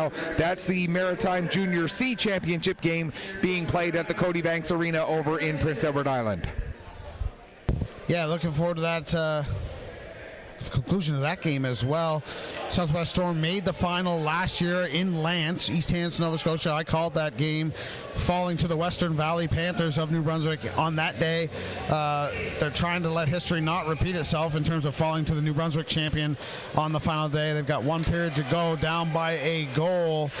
So we'll be interesting to see the outcome there of that now 3-team tournament. Started with 4 and finishing with 3. Well, you with the shot from the point, that was deflected and ended up in the far corner. Payne trying to get on the puck. Marshall able to get it from him, and he plays it up to Doherty. Doherty now working his way around McCackern, down into the corner. McCackern able to get the puck away from him, plays it to the near side. Blanchard reverses the field as he's trying to get from the forecheck of Marshall. Blanchard gets to the center ice line. He'll dump the puck in. He'll head off on a change as back to pick up for the Bulldogs is Cross. He fires it around the boards. Comes to Beaulieu at the line. He circles to try and get away from the pressure of Baldwin. Cross back on the puck. Plays it off the boards. Baldwin not able to get around Beaulieu. Now it'll be picked up by Burkovici. He can't clear the zone. And Baldwin finally does get it out to center. But Reeves plays it back to Smith there. Smith for the Vipers. Off the boards. Out to center. Beaulieu sets it up for Ballum. Ballum coming in, cutting to the outside against Cross, throws it towards the front of the net, but McKay not able to get a stick on it as he was tied up by Lonas. Burkovici plays it up to the line, held in by McDonald, across for Smith. Smith with the shot, and the glove save made by Adam Katchen. He'll hang on for a face-off with 2:56 gone here in the third period. Still 4-2 for the Antigonish Bulldogs.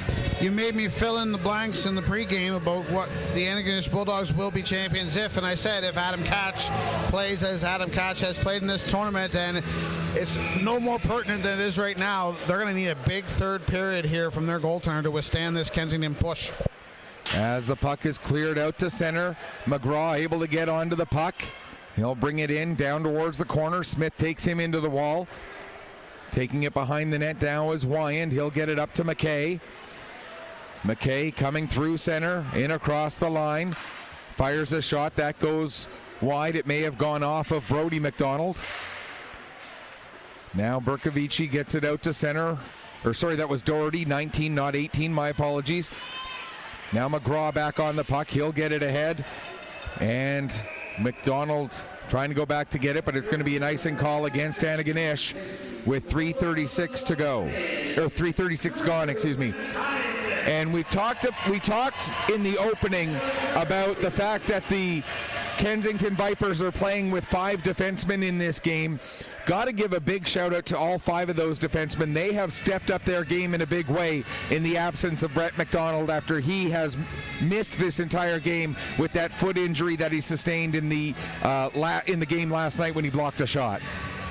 Absolutely. We talked about the heart of a champion that he's displaying today, just appearing in full gear in the warm-up and on bench for his team today. And kudos to you as well for playing her today. Actually, the both of us. For those who have been with us all week, firstly, thank you. You probably noticed that neither of our voices sounds like as they did on Tuesday night. That is as a result of this tournament being the way it has. And I said to you off air before we started, I don't think there's any way either one of us could have called all these games by ourselves. No, definitely not. This hockey has been too good, too much emotion, too much excitement, too much energy to maintain by one voice all week long. And so again, Mike, I want to thank you for coming in and joining me for this. Yes, it may be Petter Sports and Streaming that's name is on it as the production company working with AO Live and Atlantic Hockey Online, but it's not just Michael Petter. It is Mike Barkhouse. It is Seth Silver, and I could not do this without the two of you guys. So again, thank you so much. Yeah, it's been a lot of fun. Hopefully it becomes a yearly tradition, us doing some of these tournaments together in the spring in Atlantic Canada. It's really fun every time.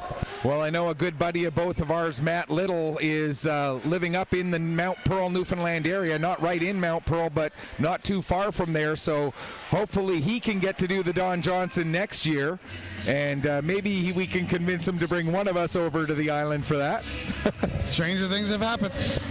And Matt, if you're watching, yes, we fully expect you to be working this tournament next year, Matt. If you're watching, we want you to be able to do this one. We'll figure out which tournaments we can get based on who ends up playing where, but we do know, I can tell you this much, Atlantic Hockey Online through AO Live is working very closely with Hockey New Brunswick, Hockey Newfoundland, Hockey Nova Scotia, and Hockey PEI to have the Atlantic Championships across the board for the next several seasons.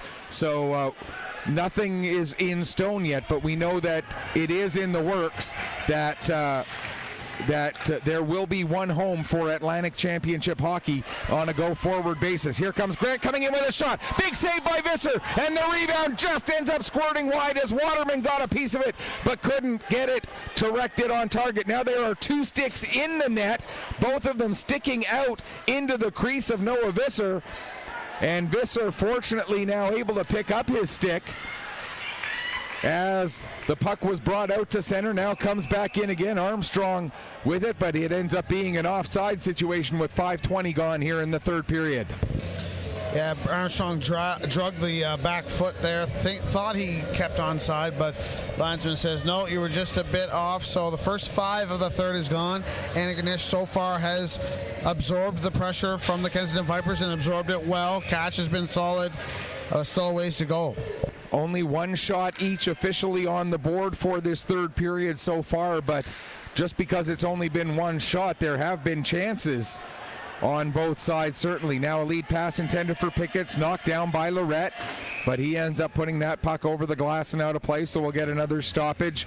And safe to say that the team that scores the next goal would be a heavy favorite for the way the third period plays out. Maybe not if it's Kensington. It's hard to say they'd be a heavy favorite still down a goal.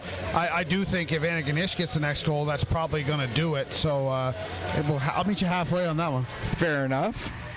I didn't want to just use the cliche phrase next goal is a big one, but sort of driving at that at the same time. Get a little more creative. Yeah, exactly. Words. We like words. We're starting to run out of them, though.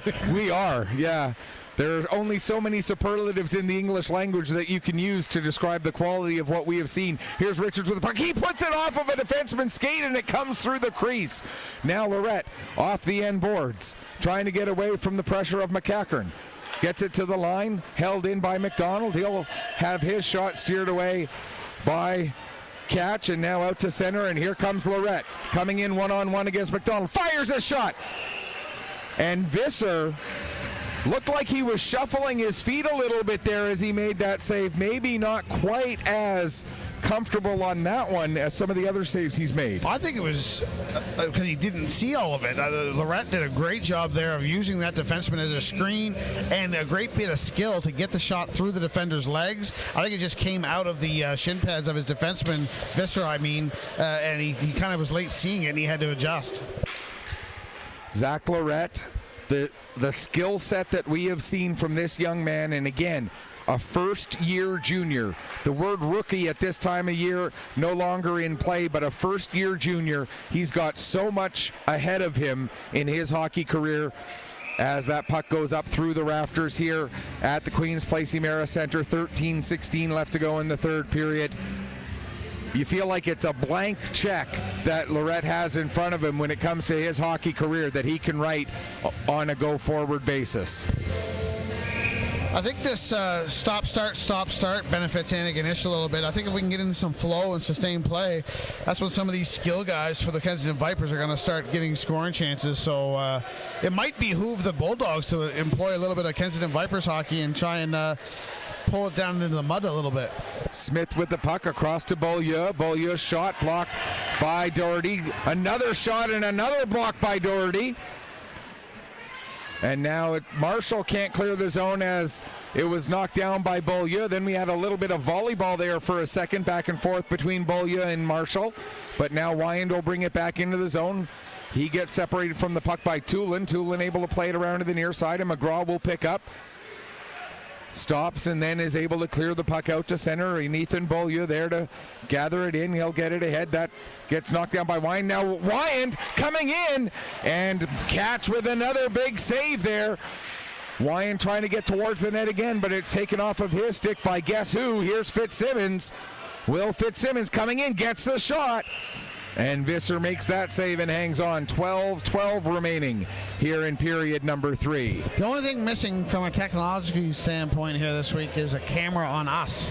I would love to go back after this is over and watch a montage of some of our reactions to some of the stuff we've seen this week. I think it would be a heck of an entertaining watch.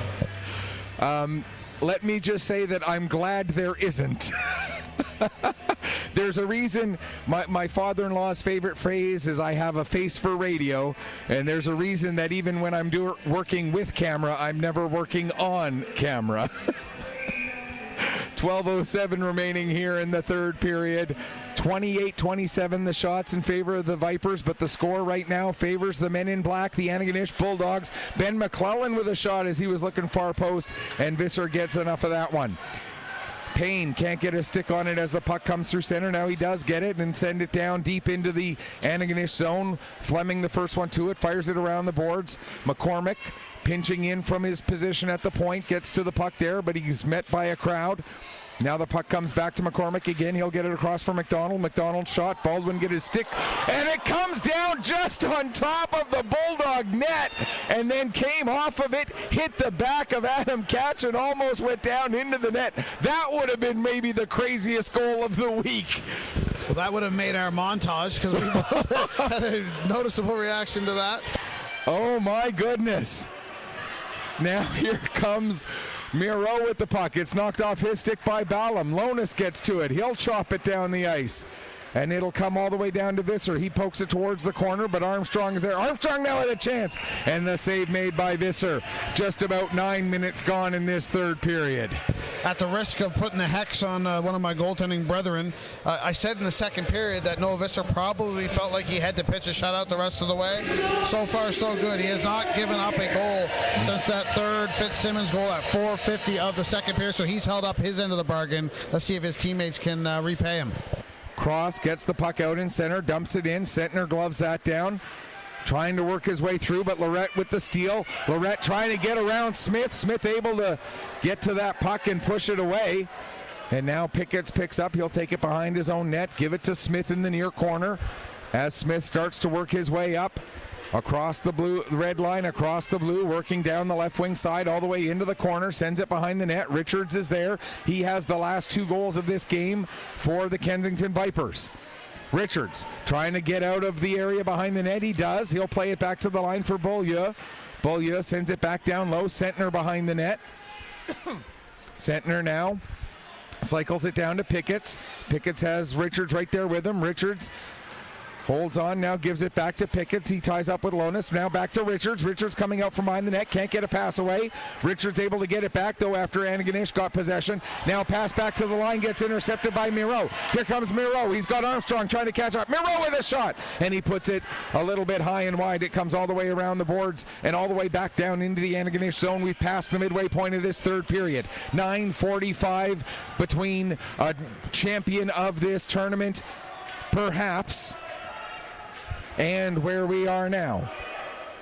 Is 9:45 going to be enough to determine a champion?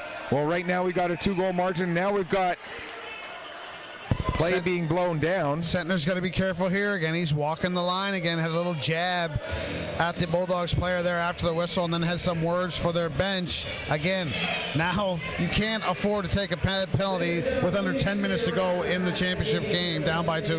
And the reason for that whistle was the delayed offside, that the Vipers were not backing off out of the zone, so the face-off ends up moving all the way back down into the Kensington end. As Wyand gets waved out of the face-off circle. McKay will come in to take the draw against Marshall. Draw won by McKay over to McCackern. He gets it around the boards and out to center. Turned over at the Antigonish blue line. Now McCackern tries to dump it back in, but it's knocked down by Doherty. Here comes Doherty, stopping, shooting, and it's blocked by Colby McDonald. McDonald turns and will start to carry the puck ahead. McDonald dumps it down. It'll come around the boards to the near side. McClellan back around to the far side for Fleming, who's able to get it out. Now McCackern back the other way to Reeves.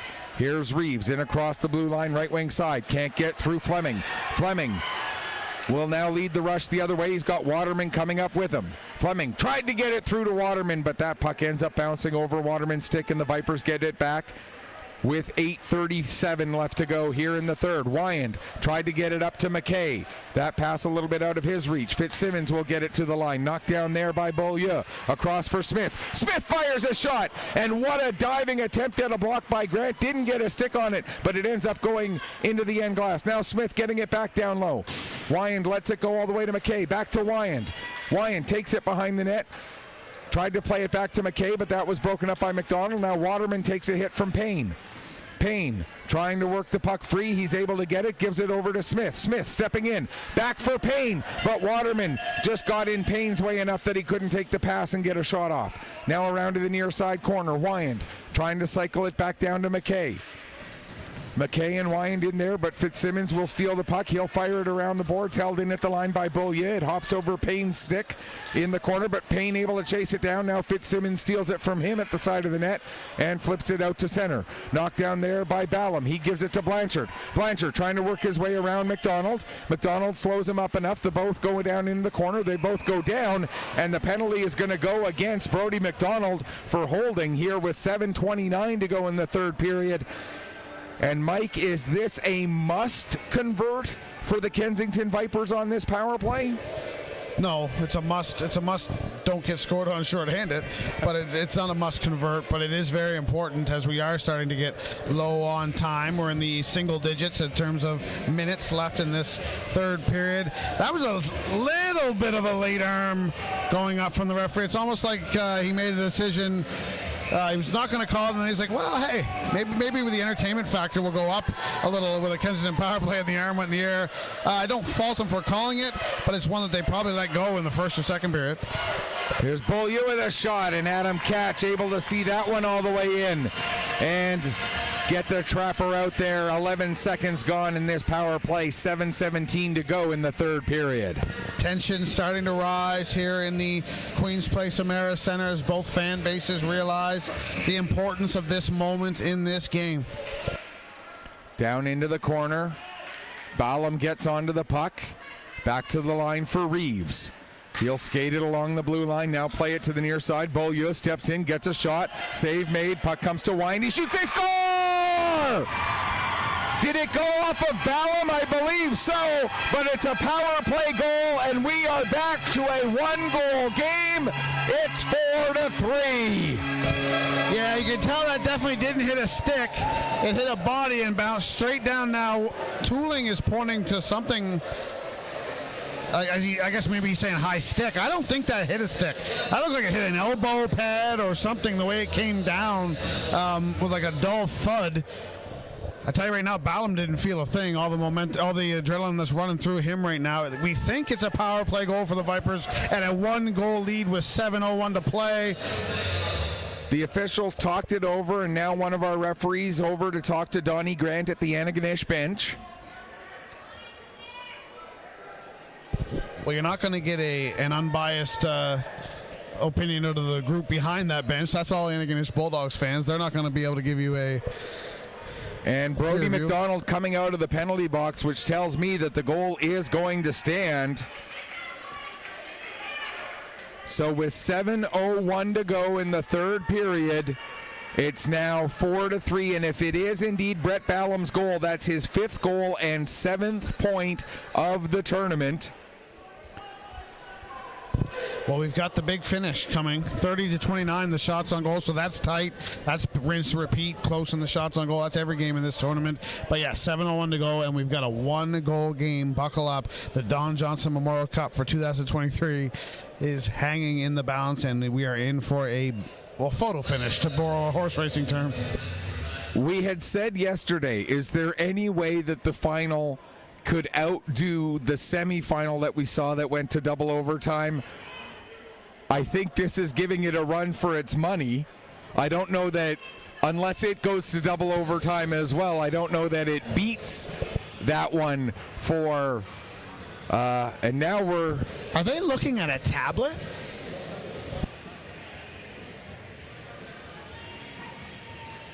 It looks like they are. Are they reviewing our stream? I don't know. If somebody watching at home, I know that if you're watching it, you can rewind it and go look back at it. I think the referee... No. You know what it is? I just got to look at the screen on the tablet. There's an issue, it looks like, with one of the players, similar to what we had earlier, where a player might not have been on the game sheet because of a clerical error. And how big would that be? Yeah, that was Dawson Crane of the CBN Stars earlier in the tournament. Was not on the game sheet, then scored a goal in the third period. Nothing came of it then. Obviously, the stakes are a little bit higher now. But if you had any doubt about the nerves in here, that was almost like a funeral. While the referees were doing all that, it was deadly silent in here, almost like there was an injured player. No crowd noise. Everybody in this building watching on pins and needles right now. And I was lucky to be able to see the screen clearly enough to see that was what they were looking at there. Here comes Lorette now with a shot, but the big block made by Smith, and the Vipers will pick it up the other way. Here comes Richards. He has 2 of the 3 Viper goals. Does Richards have one more? And he fires a shot, and that's steered aside by Catch. Under 6.5 to go. As we get confirmation of Ballam's goal. Reese Wyand with an assist. And that's the only assist on that one. So again, Brett Ballam, his 5th goal, 7th point of the tournament, assisted by Reese Wyand. For Wyand, that's his 8th point. And the goal coming at 12:59. We're now down to just over 6 minutes left to go in the third period. A 1-goal game. That's going to be an icing call against the Vipers. Now exactly 6 minutes left on the clock. I can't help but think back to that puck that went up in the air off a body and fluttered and landed right on top of the net behind Adam Catch and caught a piece of his back, totally unbeknownst to him, an inch or 2 forward, and that lands in the goal, and we got a tie game right now. Inches. That's what this game is, a game of inches, and I think this final 6 minutes is going to be really, really good. If you've got a heart condition, you may not want to be watching right now because this is intense. Here's Beaulieu with it. He'll get it across McCormick. Quick one-touch pass up to Wyand. Wyand across the blue line. Works his way around McDonald. Wyand and McDonald go into the corner. McKay comes over as well. Now Wyand tries to reverse direction. Puck ends up with Marshall. He'll play it up the boards for Doherty, but right there to knock it away is Reeves.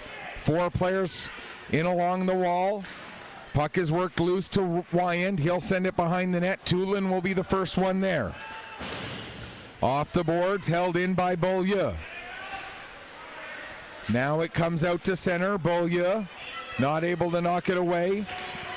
And it's sent down the ice by Doherty. Now Tulin with a shot. And that ends up going wide. Ahead, intended for McKay. McKay able to find it. He pushes it forward. Now it comes to Grant. He'll play it across to the far side for Lonis. Back to Sam Grant, the Antigonish captain. Picking up speed as he comes down the left wing. Cutting to the middle, but he can't get a shot away as Beaulieu got his stick in the way of that one. Now Waterman, he can't get it to the front of the net as Smith was there. Puck comes to the line. Lonis working it back down low, but Beaulieu will send it out to center. Here comes Payne. He's got a man coming up with him. It's Blanchard. Payne gets the shot away. Goes off of cross into the far corner. Fitzsimmons will pick up. Fitzsimmons. Pass across. Knocked down by Ballam. But the Bulldogs get it back, and now Grant will dump it down. Just over 4 minutes left. Fitzsimmons working in the corner against McDonald. Also in there is Smith. Smith gets it ahead, but it's turned over. There's a chance for Baldwin, and he puts it just wide. In behind the net, Smith with the puck. Trying to get away from Munro, forechecking hard.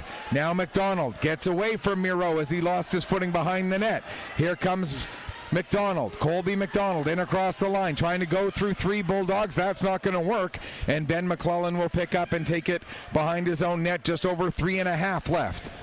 Here comes Fleming now. He has the puck knocked off his stick. It'll be picked up by Richards. Richards dumps it down into the Antigonish zone. Pickard going in after it. Or Pickett's, excuse me. He gets a bump, and Lorette will get onto the puck. He'll play it over to the far wall. Pickett's and Baldwin both go after. Pickett's will kick it down to the corner. Richards back up the wall, and it'll be Baldwin for the Bulldogs. He'll get it out to center. Gathered in by Beaulieu. 3 minutes left to go.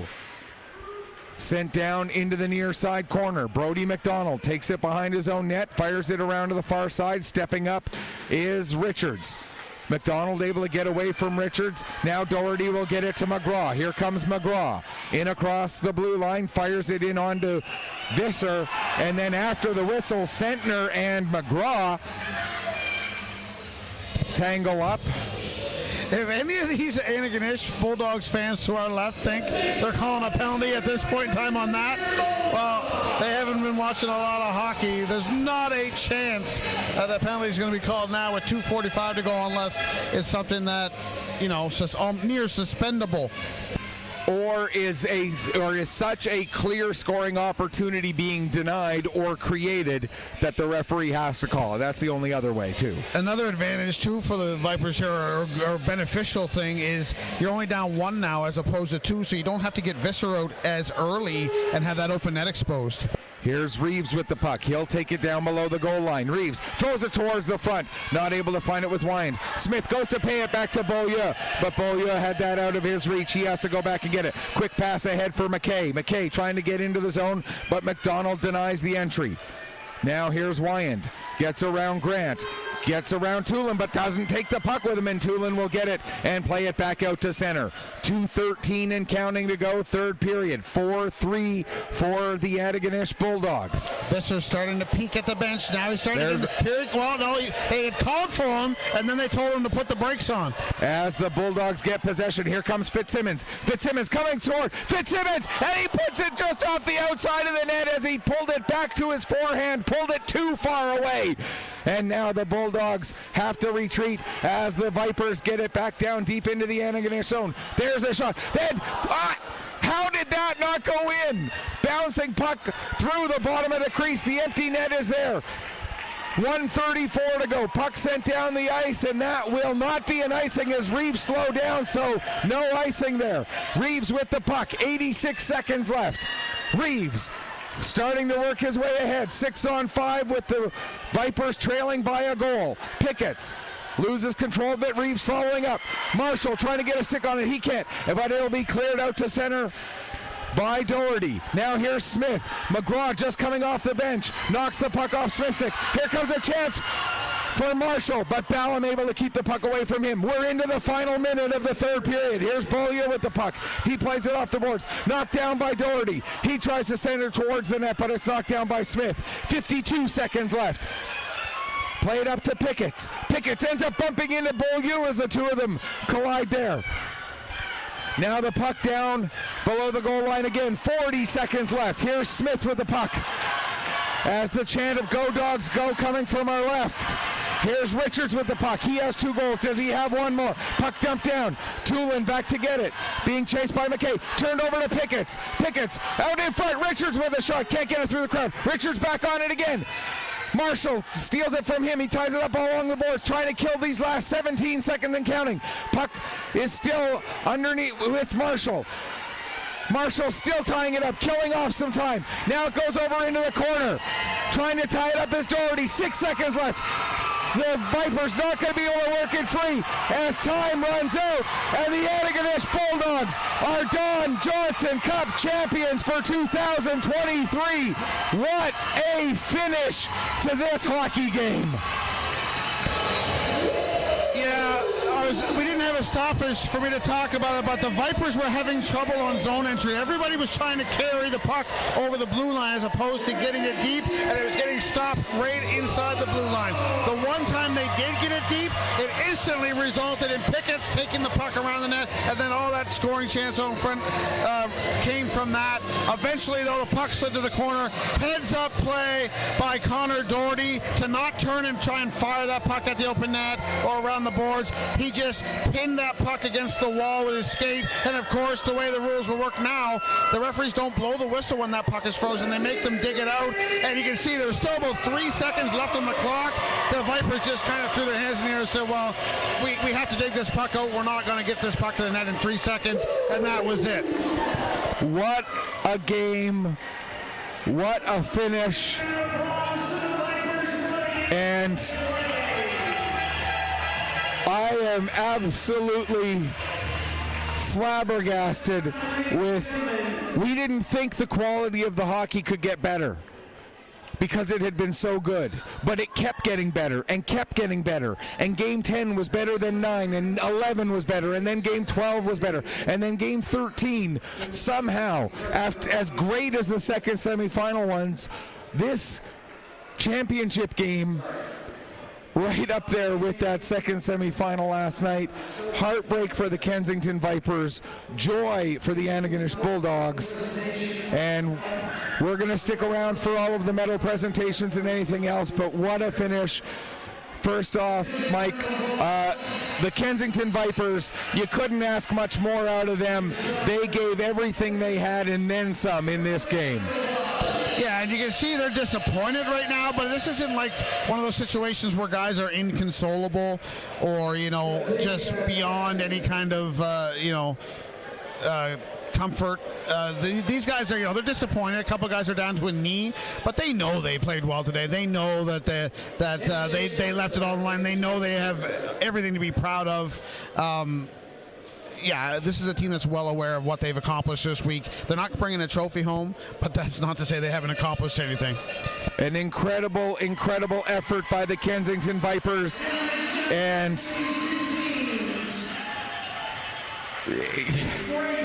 we're going to, like I say, we're going to stick around for the presentation, the medal ceremonies, everything else. We talked about the Vipers. Let's talk about this Don Johnson championship team, the Antigonish Bulldogs. What a week they had. It started with a really nice victory on Tuesday night against the host Liverpool Privateers. They had a bit of a stumble on Wednesday when they played these Vipers, lost that game by a score of 4-2. But after that, they rang off 4 straight victories to finish the week 5-1 and finish the week as Don Johnson Junior B Atlantic champions. Yeah, and the thing I liked about this tournament, and it was always going to be that way, is all 5 teams, Antigonish included, faced adversity. And you're going to face adversity at some point along the line in these things. The Bulldogs did, but they got better as the tournament goes along. And again, it's a cliche in hockey, but there's a reason for it. We often say these winning teams play their best hockey at the right time, and that's exactly what the Antigonish Bulldogs did. Their best 2 games of the season were yesterday in the semifinal and today in the final.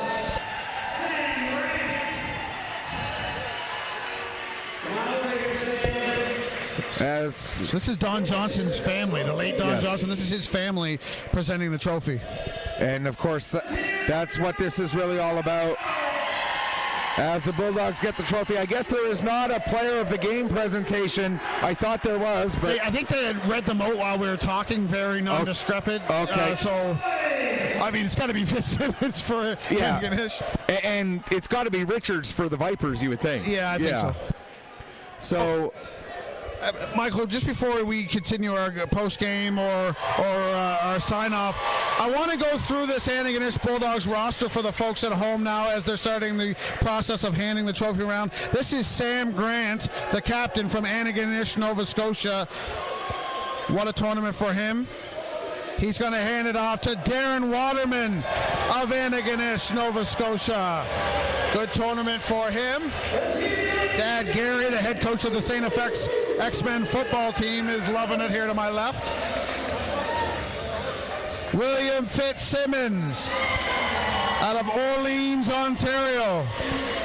What a day he had. Fitzsimmons, 3 goals in the span of 1 minute and 33 seconds. Luke Baldwin from Hammonds Plains, Nova Scotia.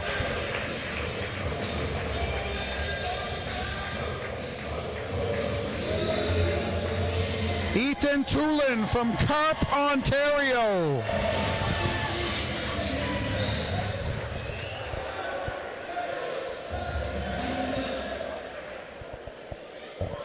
Adam Koch from Antigonish. What a tournament Adam Koch had. One of the few goaltenders that you could say played in 3 different levels in the same season: Major, Junior, Junior A, and Junior B. Connor Doherty from Fredericton, New Brunswick.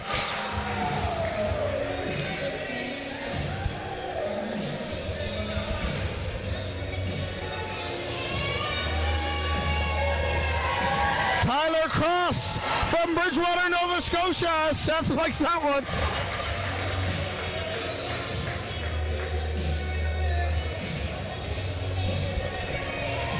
Will Munro from Perth, Ontario.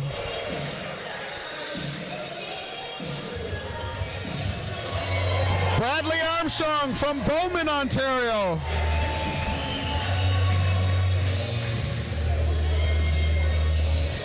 Kyler Lonis, Clayton Park, Nova Scotia, better known as West End Halifax. Zachary Lorette, Halifax, Nova Scotia. And how many times have we talked about the future that young man has? Well, not enough, because it's bright. Owen Fleming, Clayton Park, Nova Scotia. Ben McClellan, Antigonish.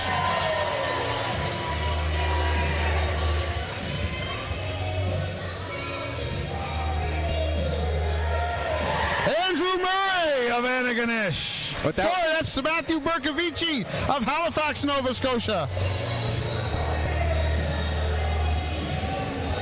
Logan McGraw from Sonora, Nova Scotia.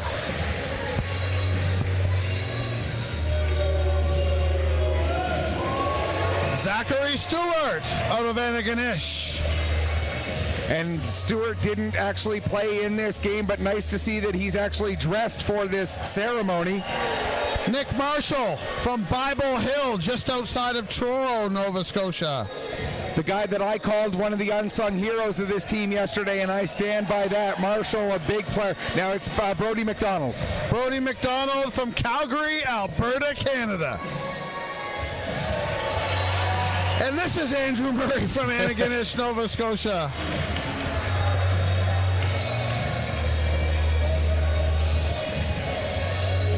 And we're had just about everybody. And here's another unsung hero, Raya Stewart from Antigonish, Zach's brother. Did not play a minute in this tournament, but don't downplay her significance being the backup goaltender. And last but not least, I believe, Brody McPherson out of Antigonish, Nova Scotia. And now we're going to do the coaches. Donnie Grant, well-deserved. Don Johnson, championship. I love this, that it's the fan section of the Bulldogs is more compressed here, because there's more than one fan base. It's not a full building of fans of one team. So you've got maybe 1.5 sections of all Antigonish Bulldogs fans, and a good chance for the Bulldogs to honor them and be honored by them directly in front of them down here to our left. I really like this trophy ceremony here for the Bulldogs. It's a mutual showing of respect between the fans and families and friends, showing respect to them, but they're giving equal respect back. What a tournament for the Antigonish Bulldogs. Congratulations to them. And as they go through the team staff, and as they go through this, we're going to sign off, finishing off what has been an incredible tournament. Thank you so much to everybody who's tuned in for all of these games. So for one last time, on behalf of our awesome cameraman, Seth Silver, and on behalf of the great analyst, Mike Barkhouse, this is Michael Petter saying, may your skates always be sharp, may your shots always hit the top shelf. That's going to do it for us for this season. We'll be back with you for more hockey in the fall. Until then, have a great summer, everybody, and enjoy the rest of your weekend.